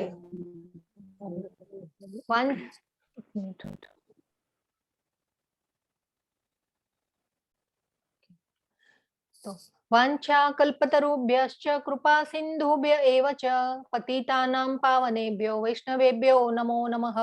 अनंत कोटि वैष्णव वृंद की जय, भगवत गीता की जय, सदगुरुदेव की जय. हरे कृष्ण सर्वे ने हरे कृष्ण. हरे कृष्ण माताजी, रिकॉर्डिंग जरा स्टॉप कर दो ना प्लीज. हाँ हाँ. हरे कृष्णा. हरे कृष्ण. हरे कृष्णा.